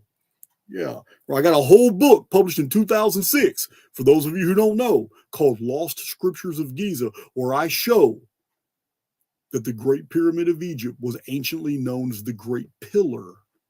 It was also known as the Tree of Knowledge of Good and Evil. It's all the same thing. So, built by a pre-cataclysm world. This guy right here is the architect. He gives all the instructions to the builders, and then the builders, through dance, convey it to the people, and the people built this magnificent city. This guy here, his facial expressions are awesome. Now, there's no explanation in the ceremony as to what you're seeing here. But he, during all the dancing and all the building up of the city, this guy goes to this portal thing, stands in it, turns around, and then the lights activate around him, and the floor lights up. It gives off the impression that he just went down an elevator. It's right here. Yeah, I thought this was really interesting. Here they're still building the city. Yeah, he didn't hang around. He goes back and forth from the underworld to the surface world. Now, the narrator, during all this, the narrator says, oh, so look how they build all this. I'll get to what the narrator says in a minute, because this is all super, super badass. Look, they're building something. The builders are watching each smokestack go up. Each smokestack is a tower. They're watching. Look, they're high. The builders are looking at the work. The people keep building. During different areas of the work that are completed, the builders always take their hats off. Then they move on to the next part of the work. This guy here's great. This guy here's great. Almost complete. It's almost complete, what they're trying to build. And again, another part's done. Another section's done. It's becoming more and more complete. They're going around supervising. They're looking at every piece.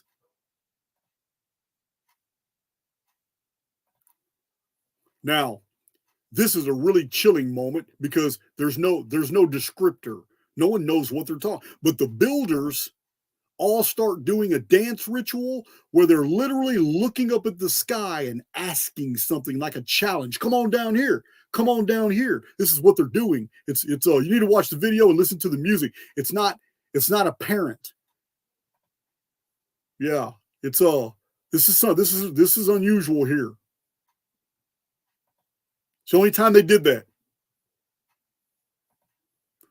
Kind of reminds me of the Tower of Babel story where humans challenged the gods, and the gods looked down and says, "Behold, the man has become as one of us, and there is nothing that by virtue of imagination he can accomplish." And therefore they separated mankind by languages in order to keep them from ever building another construction project like that again, which threatened the overseers. Here's the builders doing their thing. They come out and the music changes. These guys come out. So now we have a new class of people. artists. The simpletons in the village have basically been assimilated by the industrialists that have come in. The industrialists have come in, built this infrastructure. Now that the infrastructure is intact, not everybody has to work anymore. Some people have leisure to be artists, and here now the artist class comes in. The artist class come in with their music. Weird little horn here. The music is so good. When you're watching all this, the music is just so good. Large ship comes in. We've got civilization. We got people moving. We got all kinds of things happening. We got the industrial pre-technological civilization is in full swing now. It's all happening. Now we've got multiculturalism. We got other races commingling. We got people coming from all over the world, working together, doing things. It's amazing. This all came from the mountain. Every bit of this came. All this knowledge and know-how, how to build this world, came out of the mountain after a period when people were living very primitive. Now the great work begins. After a period of multiculturalism, after a period of high industry, after a period of city building, all of a sudden, now the great work is put together. The great work is overseen by maritime law. These guys come in, they represent maritime law, the courts, the judiciaries, all this. The great work is underway. All the people are participating. The builders are watching from a distance as this labor class with the hammers are all involved in the great work. The hammer was the symbol of the socialist. All these men have hammers and they're working on this great work. Here it is, the hammers again. There's the hammers again. They're all working in the foundry. This guy pops up out of nowhere. His facial expressions are like, wow. He's like seeing his work. He hasn't lifted a finger. He's the one that introduced us and told us, no matter what you see, you're living on an island. And there's nothing to fear. There's nothing here to be afraid of. And his facial expressions carry this message even further throughout the whole ceremony. It's amazing watching this guy. To him, it's all amusement. Everything around him's a dream, but it's his dream. He set all this in motion. And he's telling the participants, there's nothing to fear. We're living on an island, and it's a dream. And when it's over, you're going to want to dream again. This is what he's saying over and over. That's how he introduced the whole deal. Here he is again, looking around. Such a great actor. Don't even know who this guy is. Now look, when he appears, look at the builders. The builders are going into dance cadence. They're actually working at dance and stuff. He doesn't do anything. Builders are going at it. Their dance instructs the people. It empowers the people. Here he is. Look at that stance. That's a boss. That's a boss right there. Hands in the pockets, cigar in his mouth, got that top hat leaning. All the other top hats, they're working. They're focused on the work, not the boss. The work is almost complete. Look how over and over through the ceremony, which is really interesting, is that you notice that the number of the builders keeps increasing. Started off with just 8 guys. Then 8 guys became 12. Then 12 guys became like 15. Then 15 became like 20-something guys. By the time at the end of the ceremony, the guys with the top hats, there's like 30 of them. Here comes your leisure. This kind of represents your leisure, your leisure and your modern class of people. They're coming in. They're checking everything out. The great work is almost done.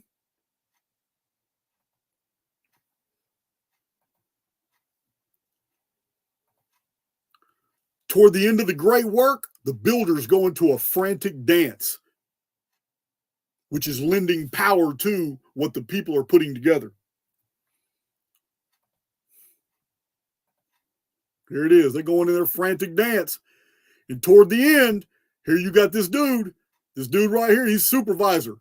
Enki, Enoch, benefactor, Oannes, sea crops, Ogaiges. It doesn't matter what you call him. The story's always the same. He brought civilization. He came from the underworld or out of the mountain and basically revived a world that had been destroyed and educated and became benefactor to the peoples that had survived that world and had basically lost their history and lost everything on the surface. But everything was preserved in the underworld. This is the story. This guy here is playing benefactor. There he is again. The builders are basically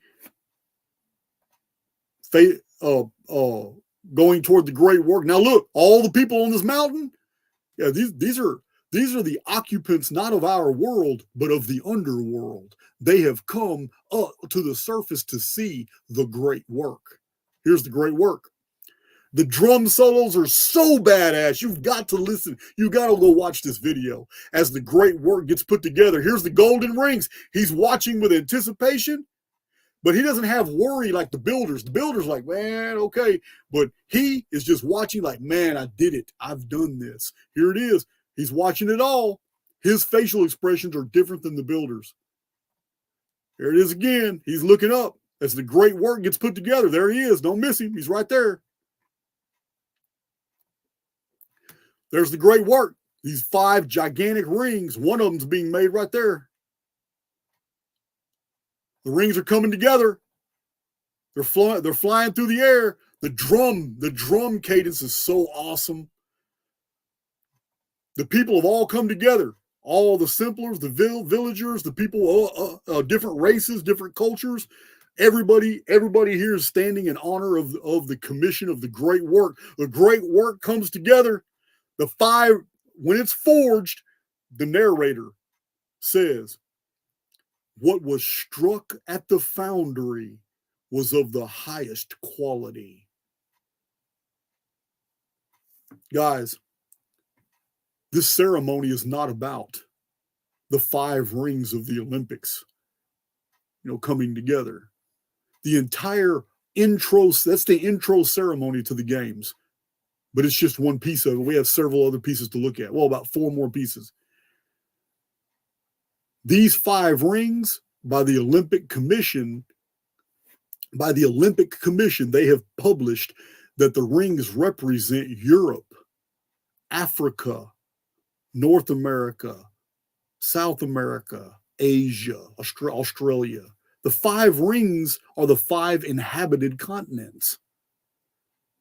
This is a clever way of showing New World Order. Remember, 1920 was the start of the League of Nations. 1920, the Paris Olympics. The modern Olympics began, as I showed at the beginning of this video. League of Nations became United Nations later, when it was basically disbanded and a new charter was written, which was the United Nations. United Nations is all about bringing all the world under one government. The 5 rings are the great work. The great work is New World Order. Here's the great work. Starts a storm. Look at this storm. Look at this guy. He's like, oh, man, we're done. We did it. We did it. Look at him. Here's the builders. The builders, they're like builder protocols. They don't have personalities. He does. Look at his facial expressions. He does. That's the great work. Look at the builders. No, they're just not involved. Look at them. Way back here in the back. They're just not involved. They're disconnected. These 2 in the front may be a little bit. This is the great work right here.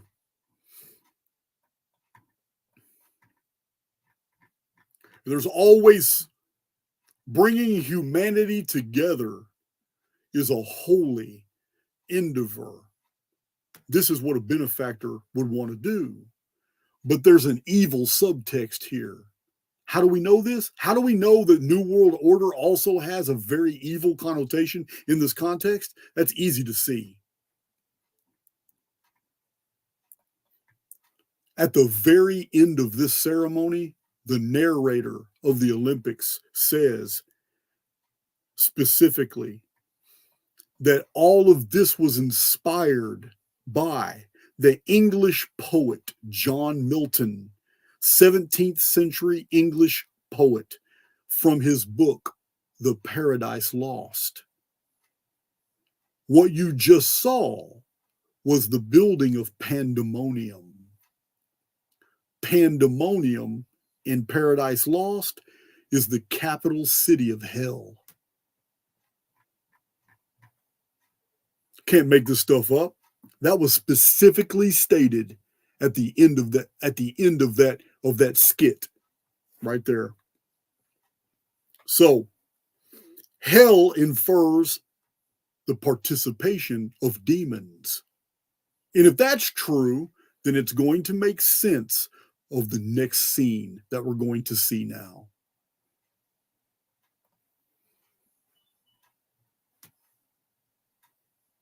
Let me find where I am.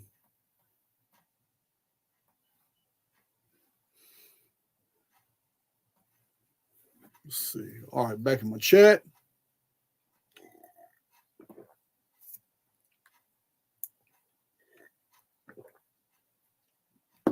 He says the main man is the actor Kenneth Branagh. Thank you, Tina Horton.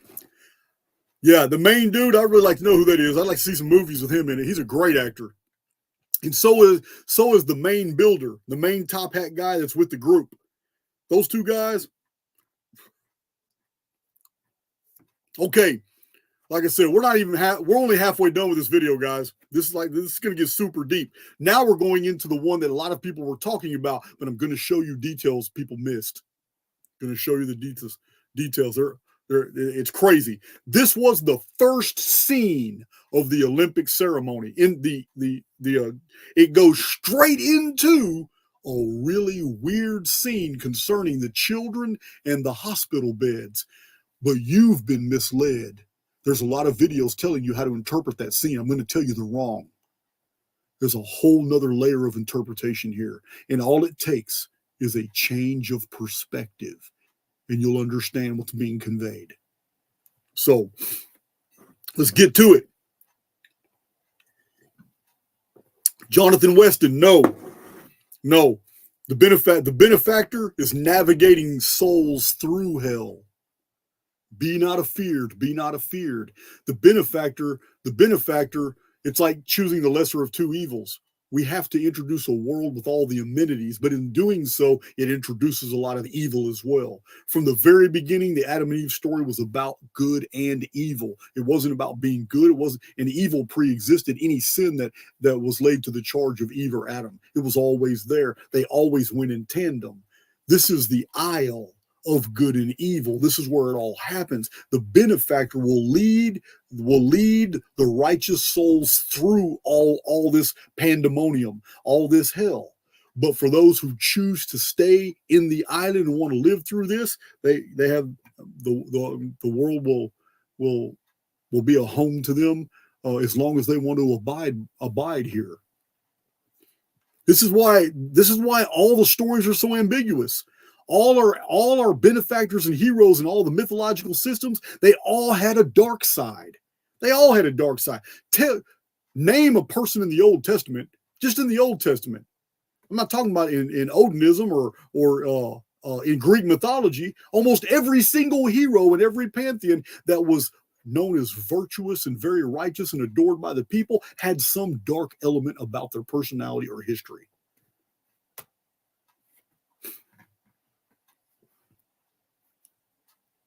All right, let's go with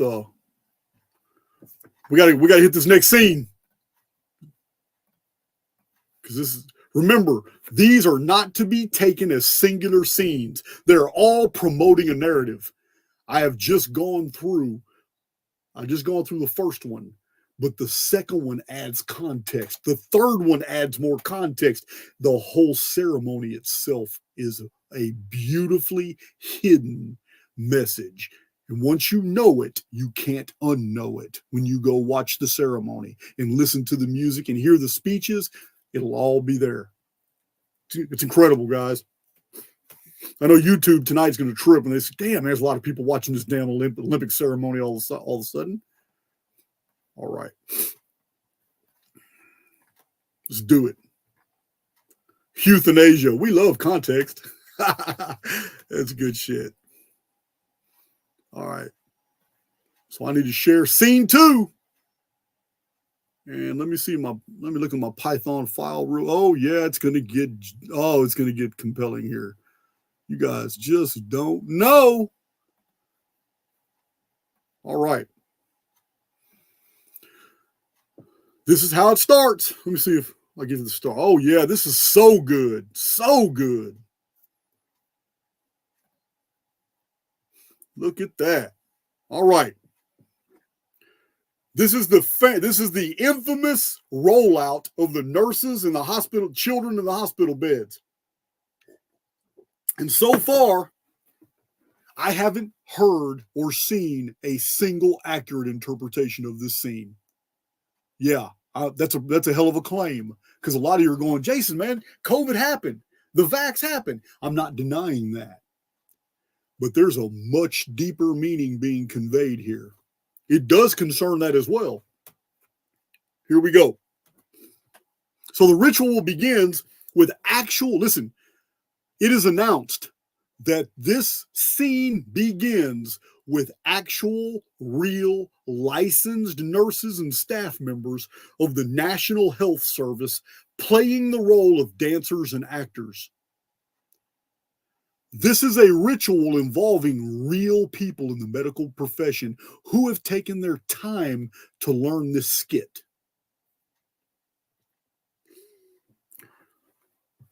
The camera pans over to a strip of people who are real patients of that real hospital.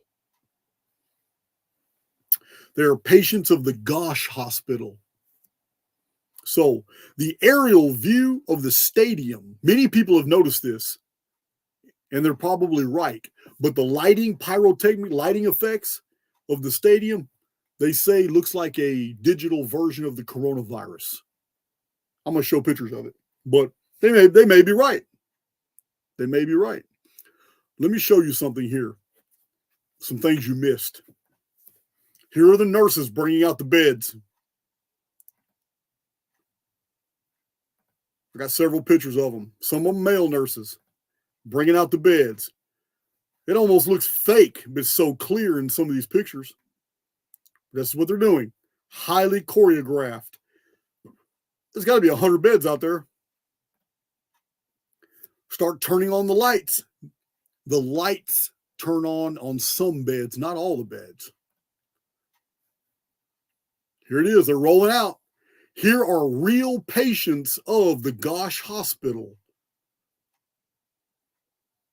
where the British National Health Service operates out of. Here in the background, you see real patients. Remember, these actors and actresses on the field here are actually real doctors and nurses. They're real. These aren't fake actors. These are real doctors and nurses. This is what was announced at the Olympics, that all these participants are actual members of the National Health Service as doctors, nurses, and staff. They represent the medical field. From the air, here it is, a little cartoon of a baby's face, the word gosh for the name of the hospital. And many people have said this looks like a coronavirus deal, because it does change lighting several times.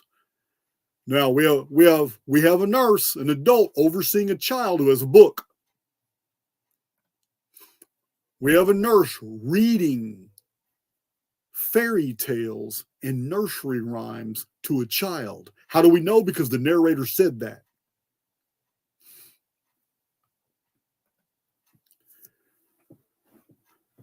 Many of the beds light up, It's interesting that the nurses and doctors, they're very natural dances. The dances look natural. There's nothing unusual about them at first. At first. Children are dancing on their beds.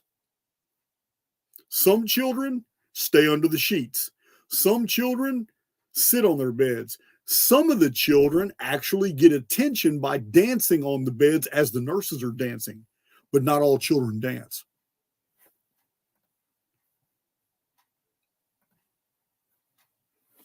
All it is it's a nice dance routine. This is right before it gets dark. The nurses are doing natural dances. There's nothing unusual about the dancing. Here's an aerial view during the dance where they arrange the hospital beds into an NH&S for the National Health Service. This is an aerial view, and then the ring of these are other hospital beds that are all in double rings around it.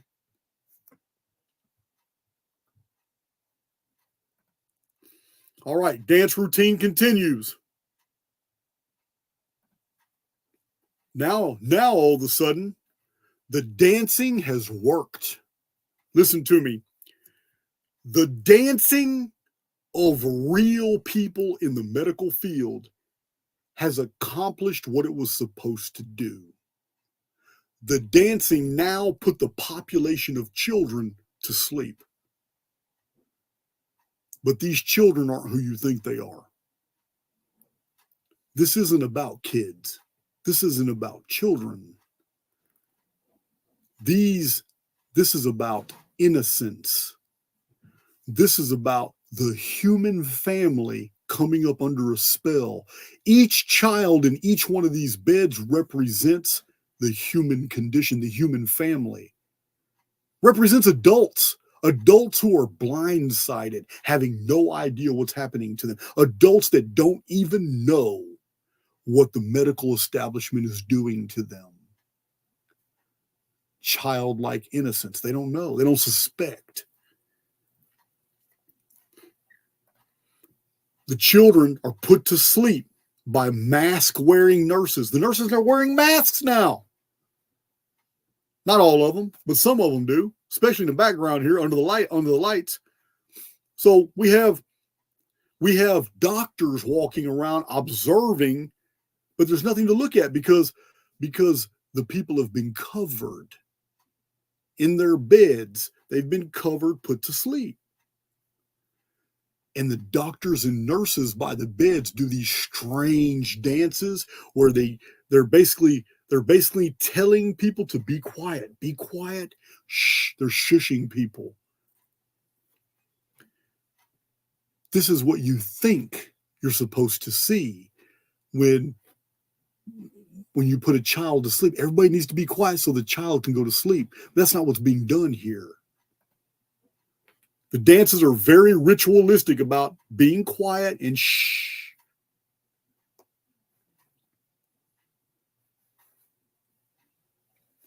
Look at the shape of this blue, all this blue color and these spikes. What are these spikes? I'm not the one that first saw that. There's plenty of YouTube videos that show those pictures and theorize what they are. Here it is, the nurses being very creepy, but they're not shushing the children. They're shushing the observers who are watching. The narrator.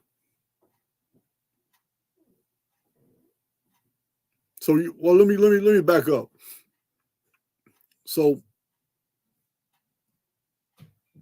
this in the Olympic ceremony, the stated focus is on the children, but the children represent us.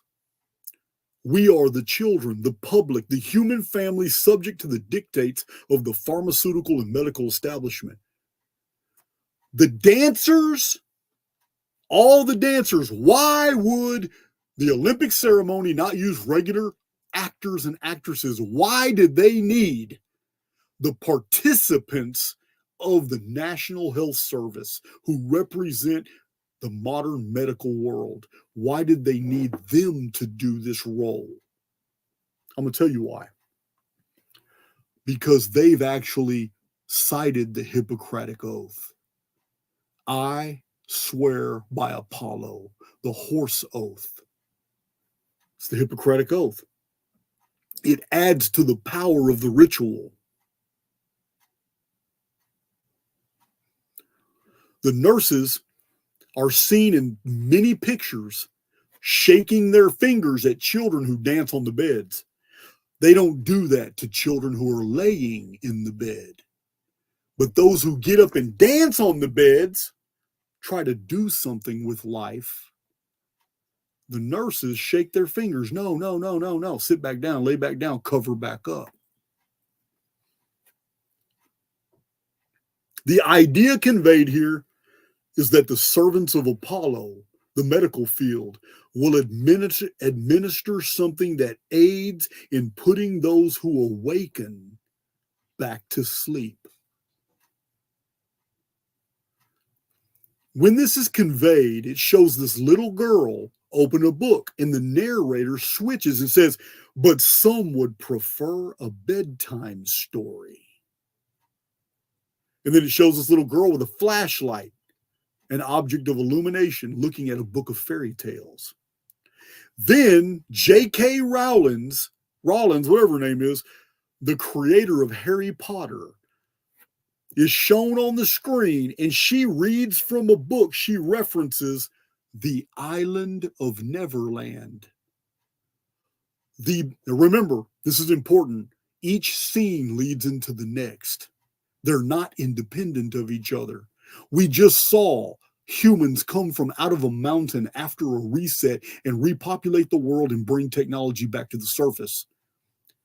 But that scene began with this architect guy, this benefactor guy, telling us, don't be afraid of what you see on the island. Nothing is real here. Be not afeared. This is a dream. And when it's over, then you're going to realize how bad you want to dream again. This is what he says. So, J.K. Rowling's, now remember in the beginning he says, be not afeared, the isle is full of noises, but don't be scared. It's all a dream. Now J.K. Rowling says the same thing. She says, oh, this is the island of Neverland. This is the beginning. In the beginning, she says this. So she says, it's not large and sprawling, with boring distances between one adventure and the next. It's nicely crammed when you play it by day with the tables and chairs. It's not a bit frightening. But in the 2 minutes before you go to sleep, it is real. She's conveying that we're living in a fiction, and that we suddenly become more aware of the unreality of our existence in the 2 minutes before falling into sleep. So this girl here represents the truther who's trying to find illumination, who's trying to study and trying to realize what's this world really about. This is the individual the nurse is trying to put to sleep. There's J.K. Rowling's telling you about the island of Neverland. Remember, the first scene opened with island as well.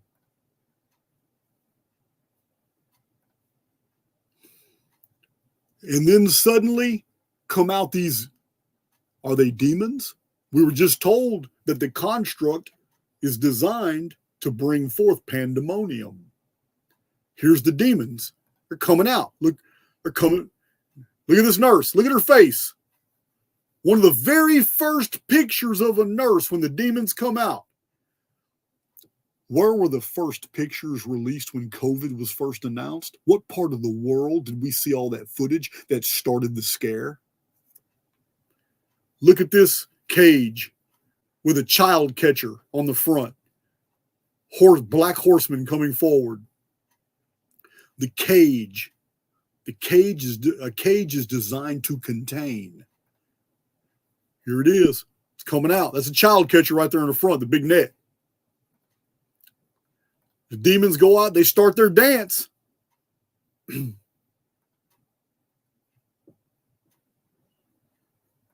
It's such an awesome ceremony. You guys got to watch it. The demons surround the people on the beds. A lot of people said this was an effigy of Boris because Boris in the UK caught COVID. Boris was dressed this way one time, but this is actually a character out of some child story, Harry Potter or something. Here it is again. There's the demons. They're doing their ritual. Here's something you're going to find very interesting. Do you see the nurses trying to protect the children from the demons? I will say this. There is one scene you will see in this whole presentation. You will see one scene of 2 or 3 nurses trying to reach the children, but they're stopped, not by demons. They are literally in the Olympic video pulled back by other doctors and nurses from helping the kids. The free-spirited dancing of the nurses is over when the demons appear. And suddenly, the dancing of the nurses and doctors takes on a chilling turn. They were dancing happily and free-spirited and everything. But now, there's the villain from 101 Dalmatians. Harry Potter villain. This guy here, child catcher. Now, all of a sudden, the dancing of the nurses is highly controlled, robotic, staccato. It's very noticeable how they look like marionettes, like they're being controlled, like they're demon possessed. The nurses all act the same, like they're just demon possessed. Yeah, that's not a light observation. Anybody watching the nurses after the appearance of the demons and how they jerk and move like robotics can't help but see that. Demons in the eye. Here's the air. Here's the pathogen in the air. Demons in the air. Here's the nurses acting like robots. They're not protecting the children. Instead, they're just controlled. They're just absolutely controlled, like they're possessed. Even their faces are deadpan. All this was scripted, guys. They had to have known what they were doing. Demons jump on the beds.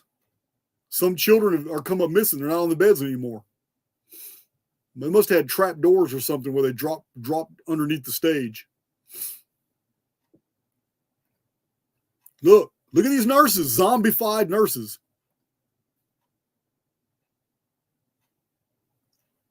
Look at the people. Look, I say people. Look at the children. Remember, you're not looking at kids.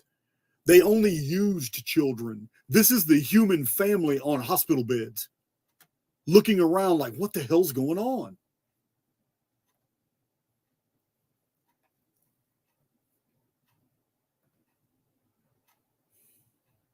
Now, this is where it gets crazy. The black shadows are demons that hurt the human family. Guys, what you just saw was COVID-19 play out, whatever that was. But the appearance of a troop of Mary Poppins is a direct reference to the vaccine. I know that's chilling.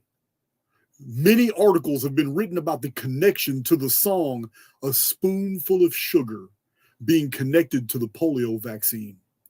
Mary Poppins is fantasy, and the real agenda here is to keep humanity asleep using technology. Mary Poppins, this is magic, this is technology. Here comes Mary Poppins to the rescue of the human family. The nurses don't protect the human family.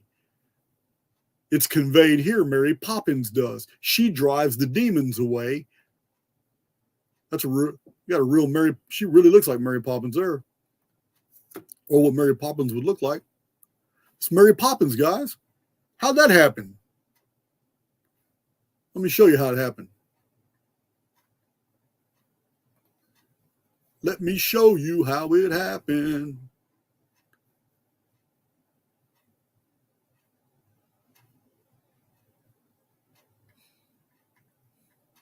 Let's see. So, what do we have here? What do we have here? Oh, I got the wrong one. That's a torch. Let me go to Python file. In the Python file, we have this. The bizarre backstory behind the Mary Poppins song, A Spoonful of Sugar, has direct ties to getting vaccinated. Mary Poppins story came out in 1926. 1926 was when the Mary Poppins story came out concerning the vaccine. But I have something a little bit darker to show you. Mary Poppins came out in 1926. But in the 1890s, there was another Mary that was very well known. And it's connected to the Phoenix phenomenon. Her name was Typhoid Mary. That's right. Typhoid Mary. A prisoner, after she killed several people, she became a prisoner on New York's quarantine hospital. Yeah. Typhoid Mary. Y'all can look her up. Typhoid is very similar to Typhon, which is a Greek name for the phoenix. Just something curious, just something a little interesting. That's all. Let me check my chat. Let me check my chat before we move on in. Remember, the kids on the hospital beds, it was never about children. It was never about children. Those kids represent you and I. Childlike innocence, never once even considering that the pharmaceutical world would attack us. Yeah, man, that's right there. That's what it was. Huge ritual. Huge ritual. What makes rituals so powerful is the fact that they contain truth. You just got to shift your perspective to be able to interpret it. When you watch the Olympic ceremony video, knowing everything I'm telling you in this video, it's going to get flash burned in your mind because it's so compelling.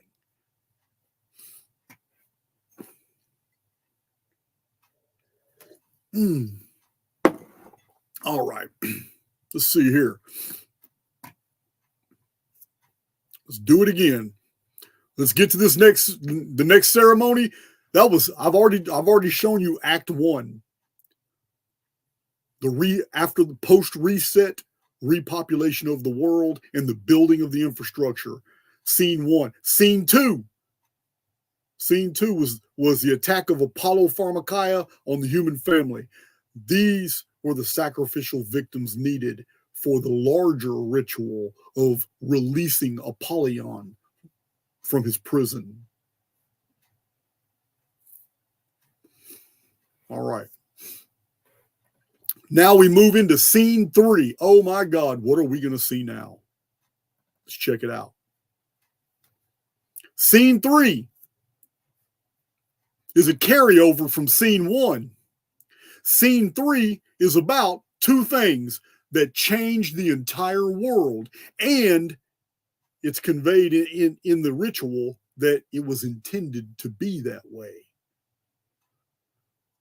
Scene 3 is about the introduction of the internet and the cell phone, and how they broke all the racial barriers, and how they broke all the cultural and national barriers, and how these technologies were needed in order to bring the 5 rings together. That's how it starts. Really good. Guys, these, like I said, my presentation does not give it justice. These are some fantastic scenes. You got to watch them to get the full effect. Got to get it. Here it is, modern day society. Here it is, Caucasian woman has a black son.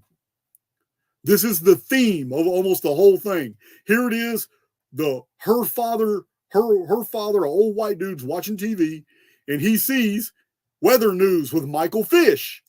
And on the news, it specifically shows that such and such has reported a tornado. And then the news flashes over and shows that it's not even raining outside. There's no wind, there's no clouds, there's no tornado, no tornadoes coming at all.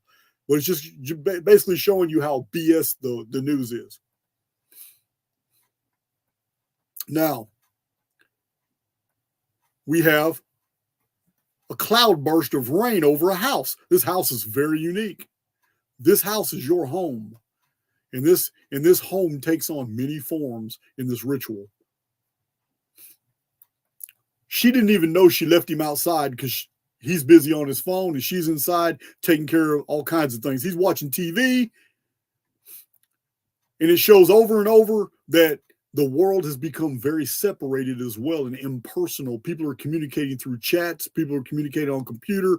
It even shows the whole family together sitting in a room and not going out and doing anything. Over and over, communication is done online. When she opens up the window, she sees hundreds of people with their cell phones all looking at her like she's on stage. He's playing a video game that says 2012 in the game.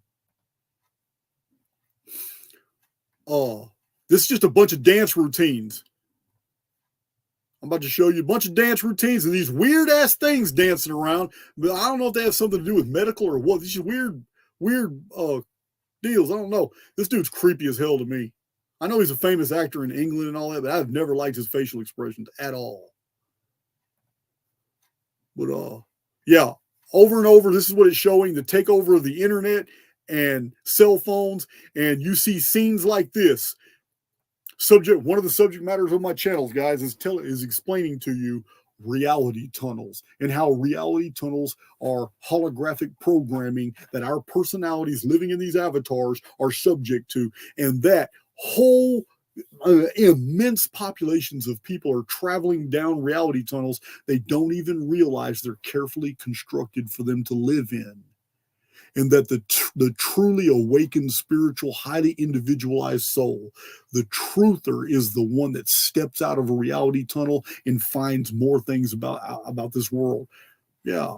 The prodigal son is never the one that stays in a reality tunnel. Reality tunnels are for the collective. They're for dungeon programming. That's what this is right here. This ritual shows it perfectly. It shows everybody just happy and giddy, and they have no idea that there's life outside that tunnel. This is what they're doing. It's a ritual showing you reality tunnels and how the media is designed to create reality tunnels that you will accept, you will join, and that you will participate willingly in dungeon programming. It's all here. Again, it's just a massive amount of dance scenes. They have messages, but it's the lyrics of a bunch of these songs. There's this is supposed to be the peace, anarchy sign, but you know what? It's really the broken man. This is the symbol for the broken man. Yeah. Mankind has become broken by all this disingenuous technological techno stuff. This is of all five of the major scenes I'm showing, we're on the third one here. This is not one that's very popular with me.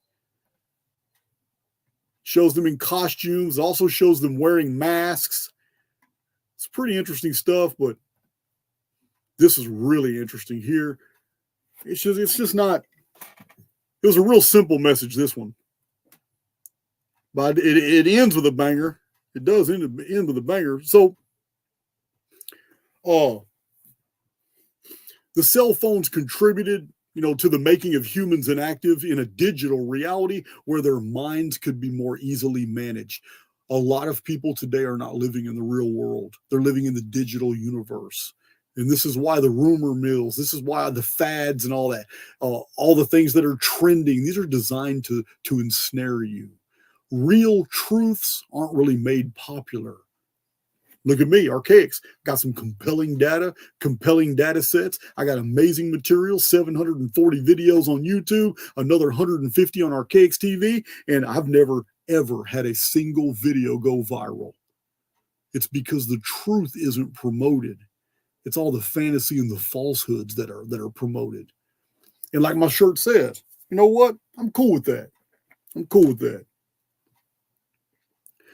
While these dancing and song and rituals going on, there's some really interesting lyrics to songs. The lyrics to the songs are like, better think of your future. I heard that one. Also heard, is this the real life? Is this just fantasy? Caught in a landslide. No escape from reality. I know I sing terrible on that. Isn't that Freddie Mercury? No escape from reality. And then back to life, back to reality. It's a pop song. Then sweet dreams are made of these. Who am I to disagree? Eurythmics from the 80s. That's a classic. Another one. I wake up every day is a daydream.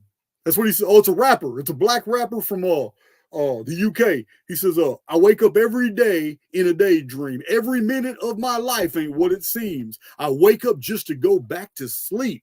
I act real shallow, but I'm in too deep. Man, I wrote some of those down. You can listen to them. You guys are going to pick out way more than I did. This is an overview. It's an overview, but it's amazing. This whole thing ends, though. It shows it's your house. Remember, this is a house. And this whole entire skit shows this house, and this house is showing your world. Your world is digital. You are living in a digital reality. That's what the message is of this entire deal. That's what it is.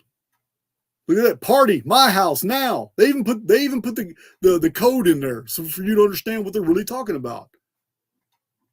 Yeah. Here's the guy that said that. I'm gonna read that again. I can't say it like he did, but you know what? I don't even like rap. But I'll tell you what, that song's catchy as hell. I wake up every day as a daydream. Every minute of my life ain't what it seems. I wake up just to go back to sleep. I ain't real shallow, but I'm in too deep. I don't even know how he said it, but it's badass. And you need to listen to it. Here it is. He's going off. His whole song's pretty cool, but those are the lyrics I picked up. So after they're done with their music concert, it shows this scene here. There's the house. That house has been showing you your digital life.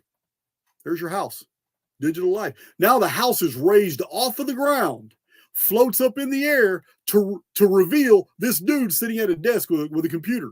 This dude right here. Once the house is removed, it shows what the house has been made of. Sir Tim Berners-Lee, the inventor of the World Wide Web. They actually introduced this dude right here. When they lift the house that's been showing you your digital universe, here's the guy. Do you think he really invented the internet? Probably not. It's probably intelligence op. I don't know. But that's how they ended the video. He got up and gave a standing ovation. Everybody clapped for him. And in the background, it says, "This is for everyone." And there again, the house is showing some really weird spider webs. Isn't that weird? Isn't that creepy? This is for everyone. It's all in spider web now. I don't think it was talking about Spider Grandmother. And at the end, it shows there's the house again from an aerial view. There's that house on the stage. It's creepy. Beautiful pictures, though. It's just amazing how much lighting. Excuse me. Another beautiful picture. And that scene's over with. And that was like the weakest of all the scenes to me because it was just common sense. It was easy to interpret. This next one's kind of weird. This is still the house. Still showing different stuff. Kind of went really weird. Oh, look at this. Look at this. Do we live on a globe? I'm not trying to get into the controversy, but everything the house has shown us has been to be a falsified version of the truth, a digital reality. Well, now it's showing us the globe. All right. This is just more pyrotechnic scenes. There he is at the very end of the skit. All the power went out. Blackout.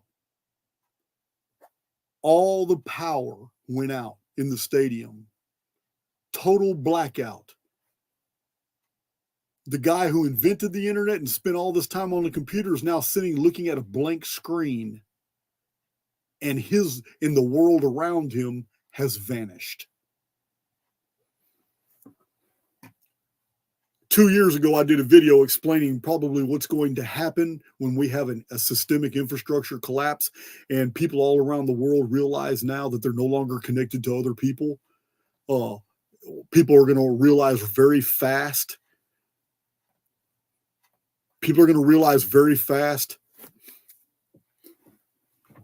The lost. I'll give you an example. I offer these drives all the time and I encourage people, hey, you need to get them. And I've sent many of them free. But in a systemic collapse, when you no longer have access to books, you have no longer access to information. Now you are on an island, far from everybody else. You can no longer communicate. There's no more Facebook. There's no more Twitter. There's no more communication. That gratification is over with. That feeling of camaraderie, whatever you call it, it's gone. The only people you can talk to are those that are in your immediate environment within walking distance. It can happen in an instant. The end of that ceremony gave that impression that we live in a digital universe. It's beautiful, and while it's working, everybody's happy. And look at all the things that are going on. The whole thing conveyed that, but at the end, shut the power down.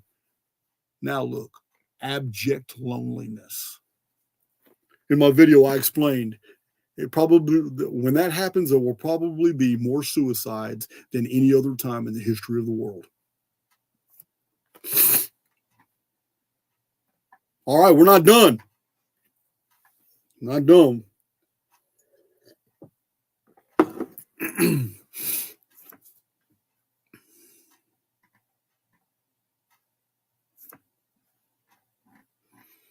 Oh, let's see. D-Light says, but do they want that really? I'm not so sure. I'm sorry, D-Light, but when there's a total systemic infrastructure collapse, I'm only talking about the surface world.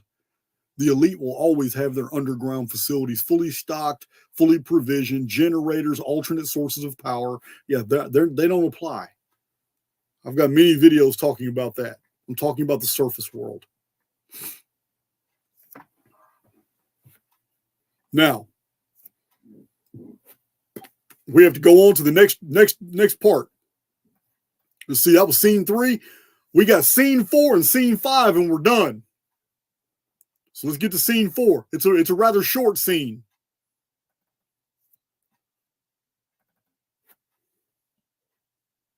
All right.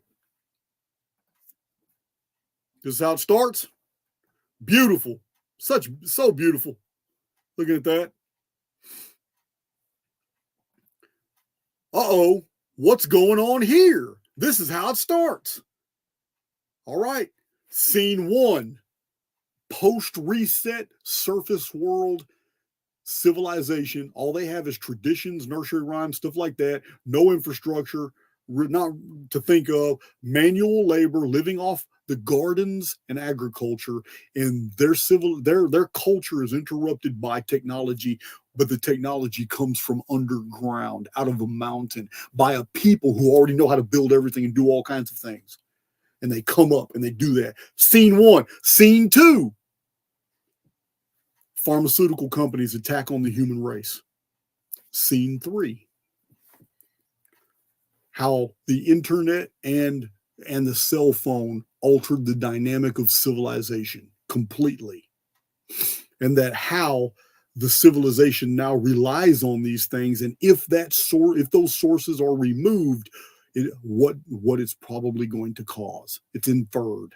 Now, so scene 4.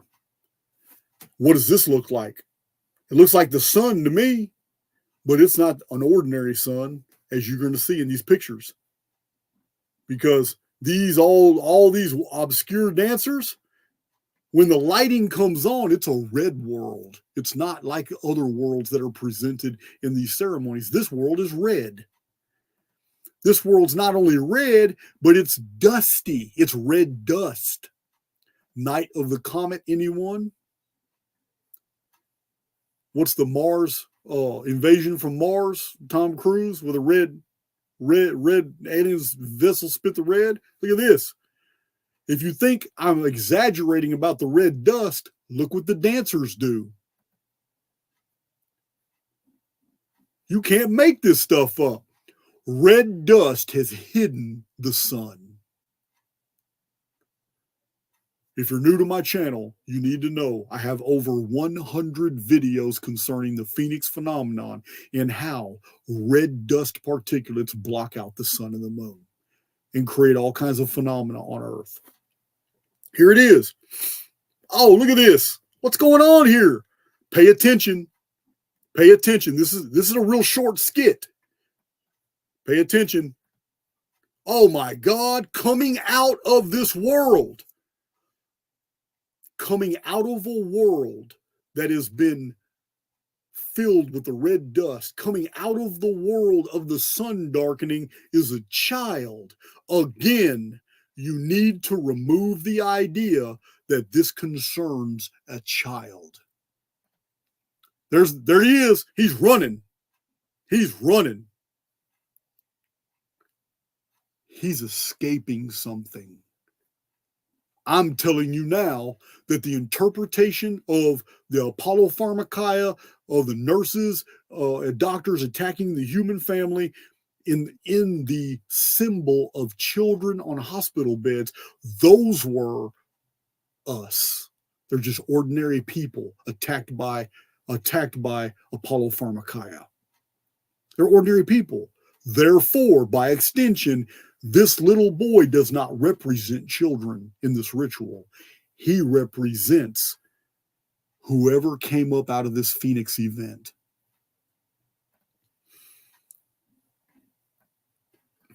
Remember, in the first ritual, the builders danced the routines, and the people then built a world according to the dance instructions.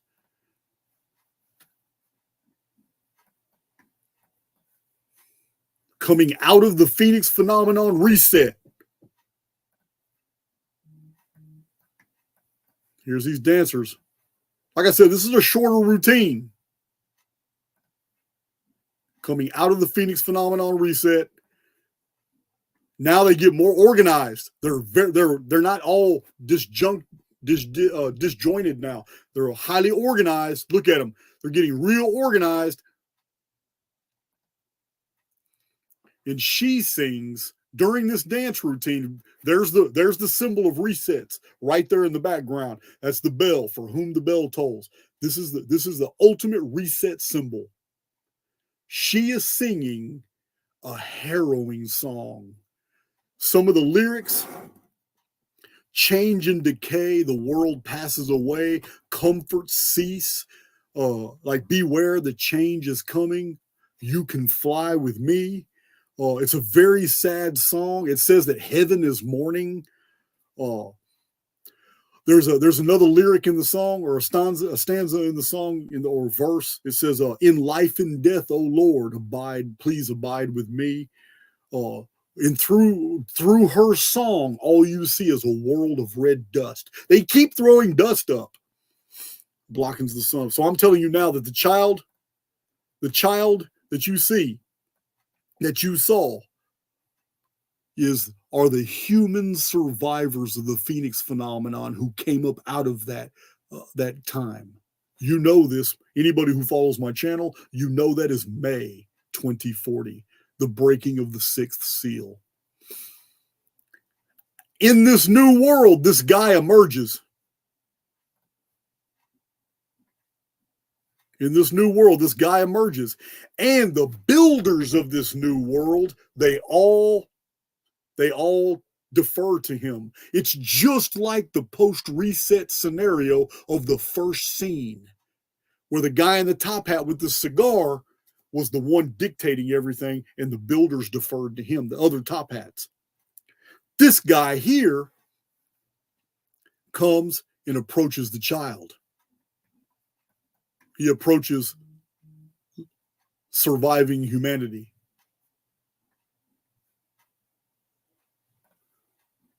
He performs an elaborate dance.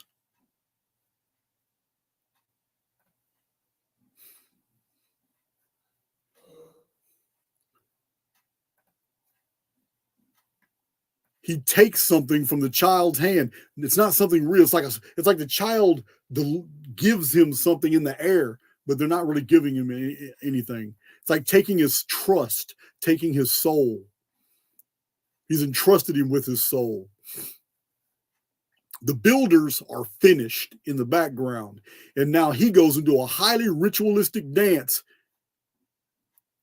holding and turning the object of what this little boy gave him something in his hands. And he's doing a dance, forging it into something matured or something different. And the boy's watching him and tries to grab it once or twice, he's not so sure, and he's trying to take it back. And in the end, when the dance is over with, the new benefactor tries to hand the boy something, but instead the boy reaches out and doesn't take what the benefactor is trying to give him, and instead just latches onto the benefactor.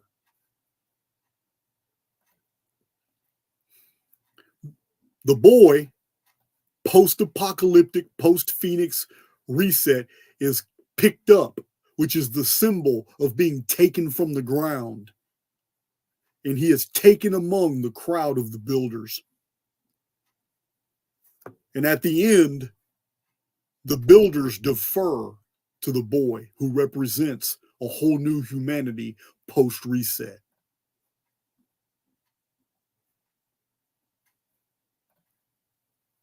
All right, that scene is done. That scene is completely finished.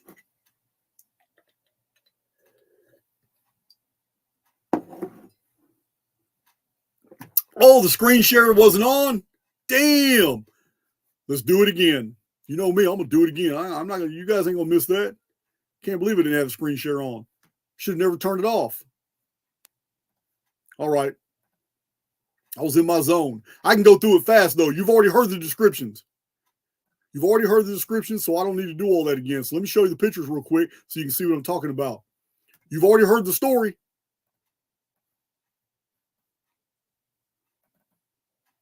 All right, real quick. There it is, the opening scene. There's the sun. We'll go through these pretty fast. There's the sun, and all of a sudden a red dust starts appearing. The red dust gets thicker and thicker.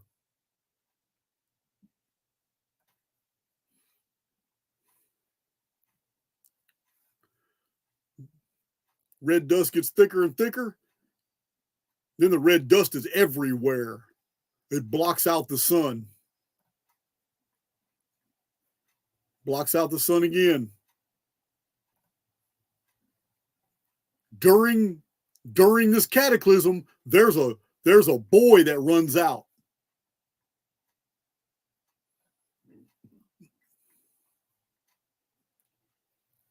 This is the Phoenix phenomenon. May of 2040. After the cataclysm, the boy right here running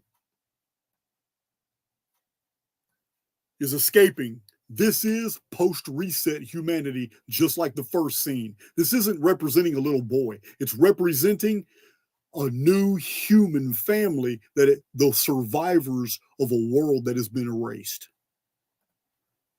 He's running, though. He ain't got nowhere to go. He's got nowhere to go, but he's running. Populations are migrating. They're trying to move around. They're trying to find somewhere else to live. And the builders kick in and start building a new world during the reset. And they're disjointed. They're scattered. They're doing different dances. They're trying to figure out the best way. It's all scattered.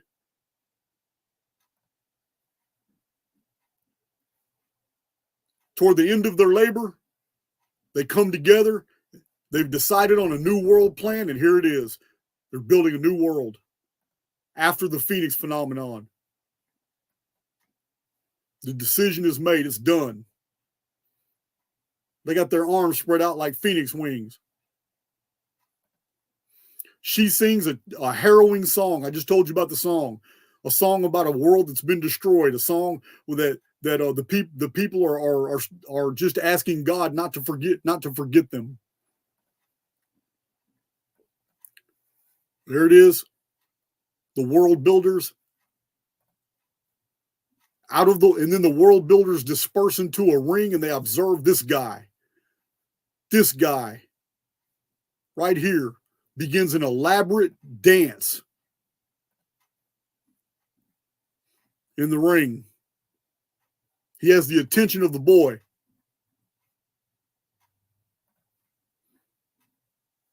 This is him.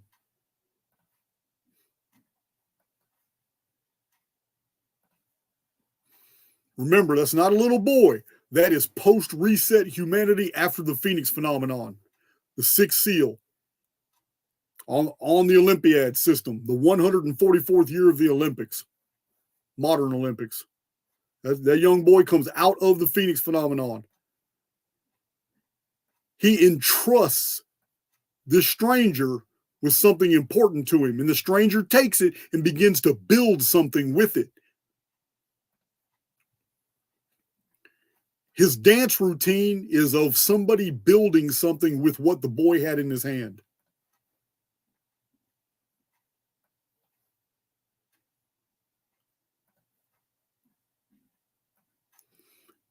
There's one or two times when the boy expresses doubt and the dance continues and the boy tries to take his whatever it was, soul back or whatever, heart back, I don't know. And the boy lunges and tries to take it, but the guy keeps dancing. And at the very end of the routine,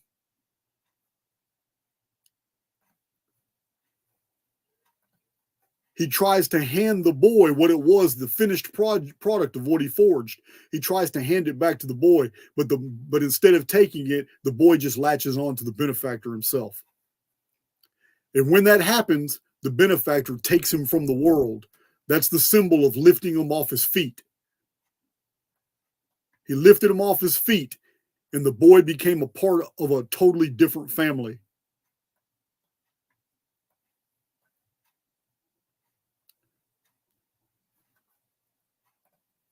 That was the end of that.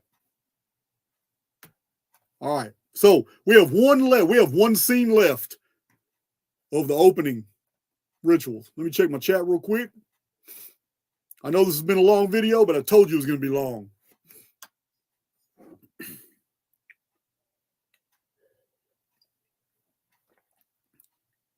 All right.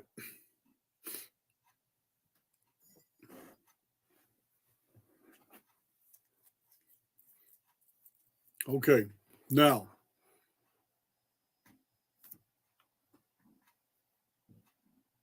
let's see. Okay.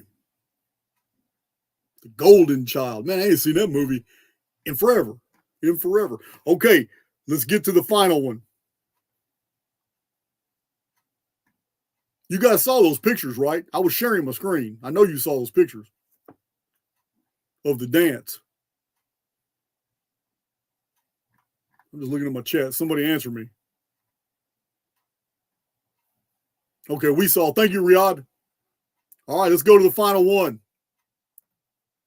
Encore presentation here. Let's do it. All right. Let's see what we got in store for y'all here. Oh, This is going to be short, but it's powerful. The pyrotechnics. All right. Okay, this is in sequential order, guys.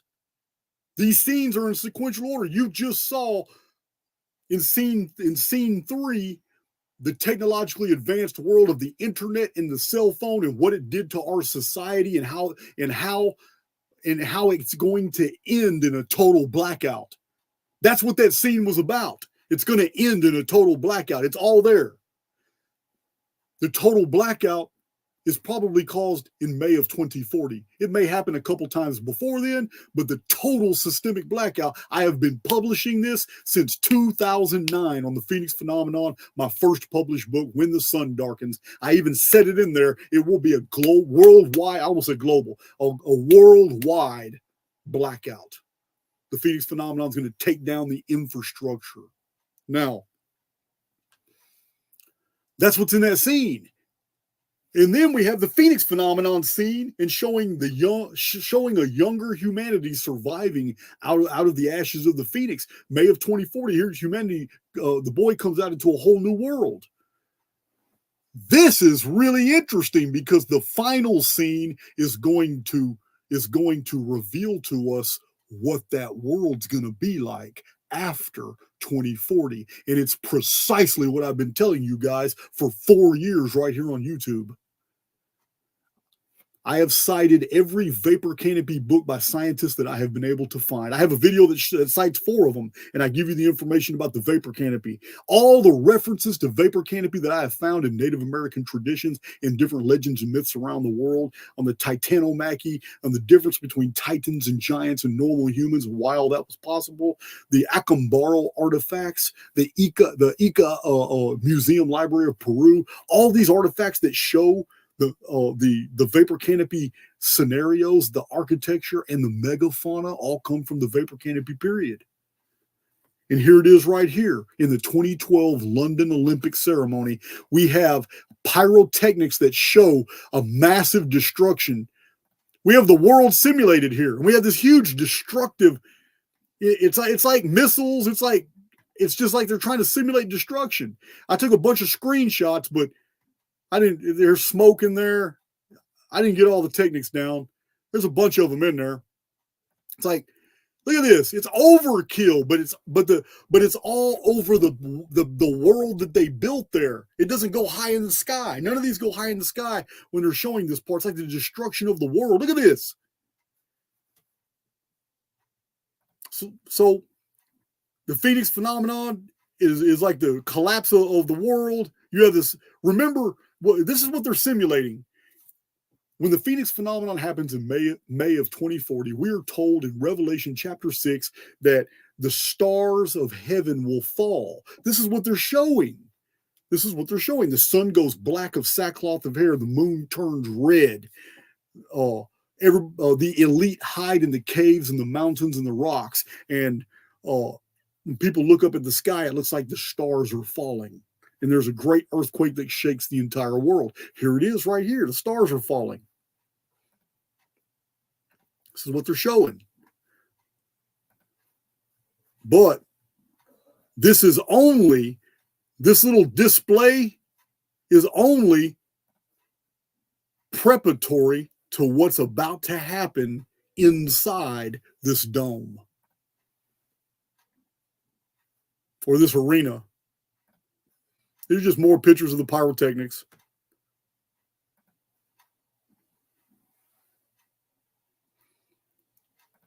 The opening ceremony literally ends. Man, I took a bunch of pictures of the sky. Try to get through these. Man, when are we going to start? This is all the intro to the final part. All these pyrotechnics happen right before the world goes dark. Here's when as soon as the pyrotechnics are over, this is what you see. You see these glowing winged people coming out from underneath the stage? Do you see the color of the new world?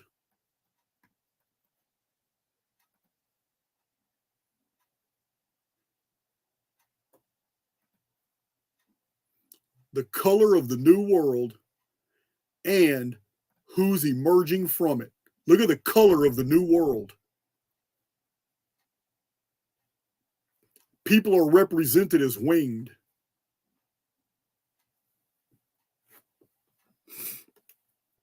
Why are they represented as winged? Are people going to sprout wings? Absolutely not. You are looking at a representation of the vapor canopy world that follows the Phoenix phenomenon. You are looking at a representation of humans who are going to take on new abilities. This is what the symbol of wings were about. Just like in the ancient Near East, just like in ancient Egypt, when you saw anthropomorphic images of wings, it did not mean these things could fly. It meant that they had additional abilities that normal humans did not have.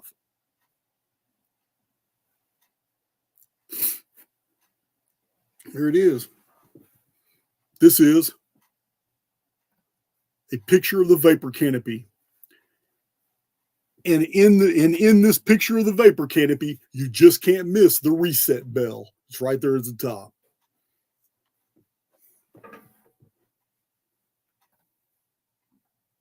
The chime of doom.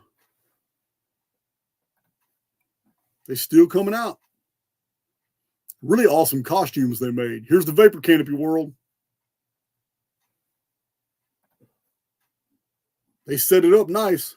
Got the divine mountain in the middle, surrounded by lush forest.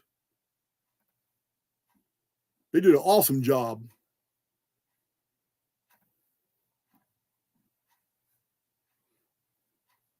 Awesome job. Beautiful costumes.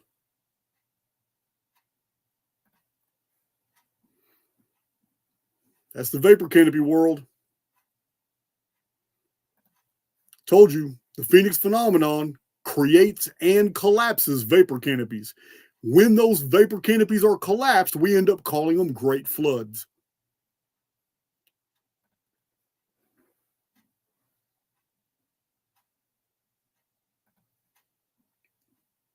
You know, they had fun filming all this.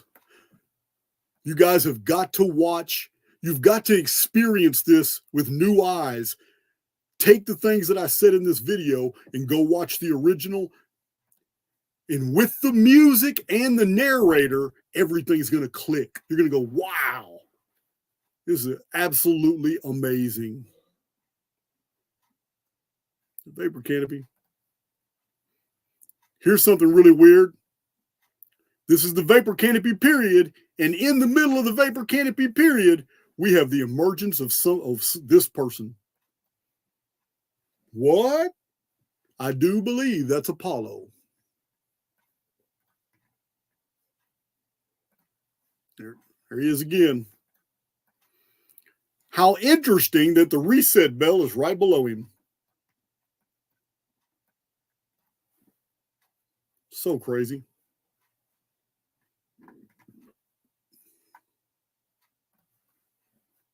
Just so crazy. Python real quick.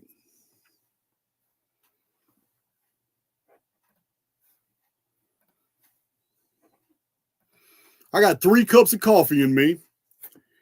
It's been exactly 3 hours and 1 minute. Guys, and I need to use the bathroom. My presentation is over, and we will be doing another presentation on the closing ceremony of the 2012 Olympics because it ends with a phoenix. Everything I've told you guys is absolutely true. The research on my channel, you guys already know I will die for it. I have nothing but uncontestable data sets over and over and over across the board. The Phoenix phenomenon is real. You just saw it right here in the 2012 Olympics.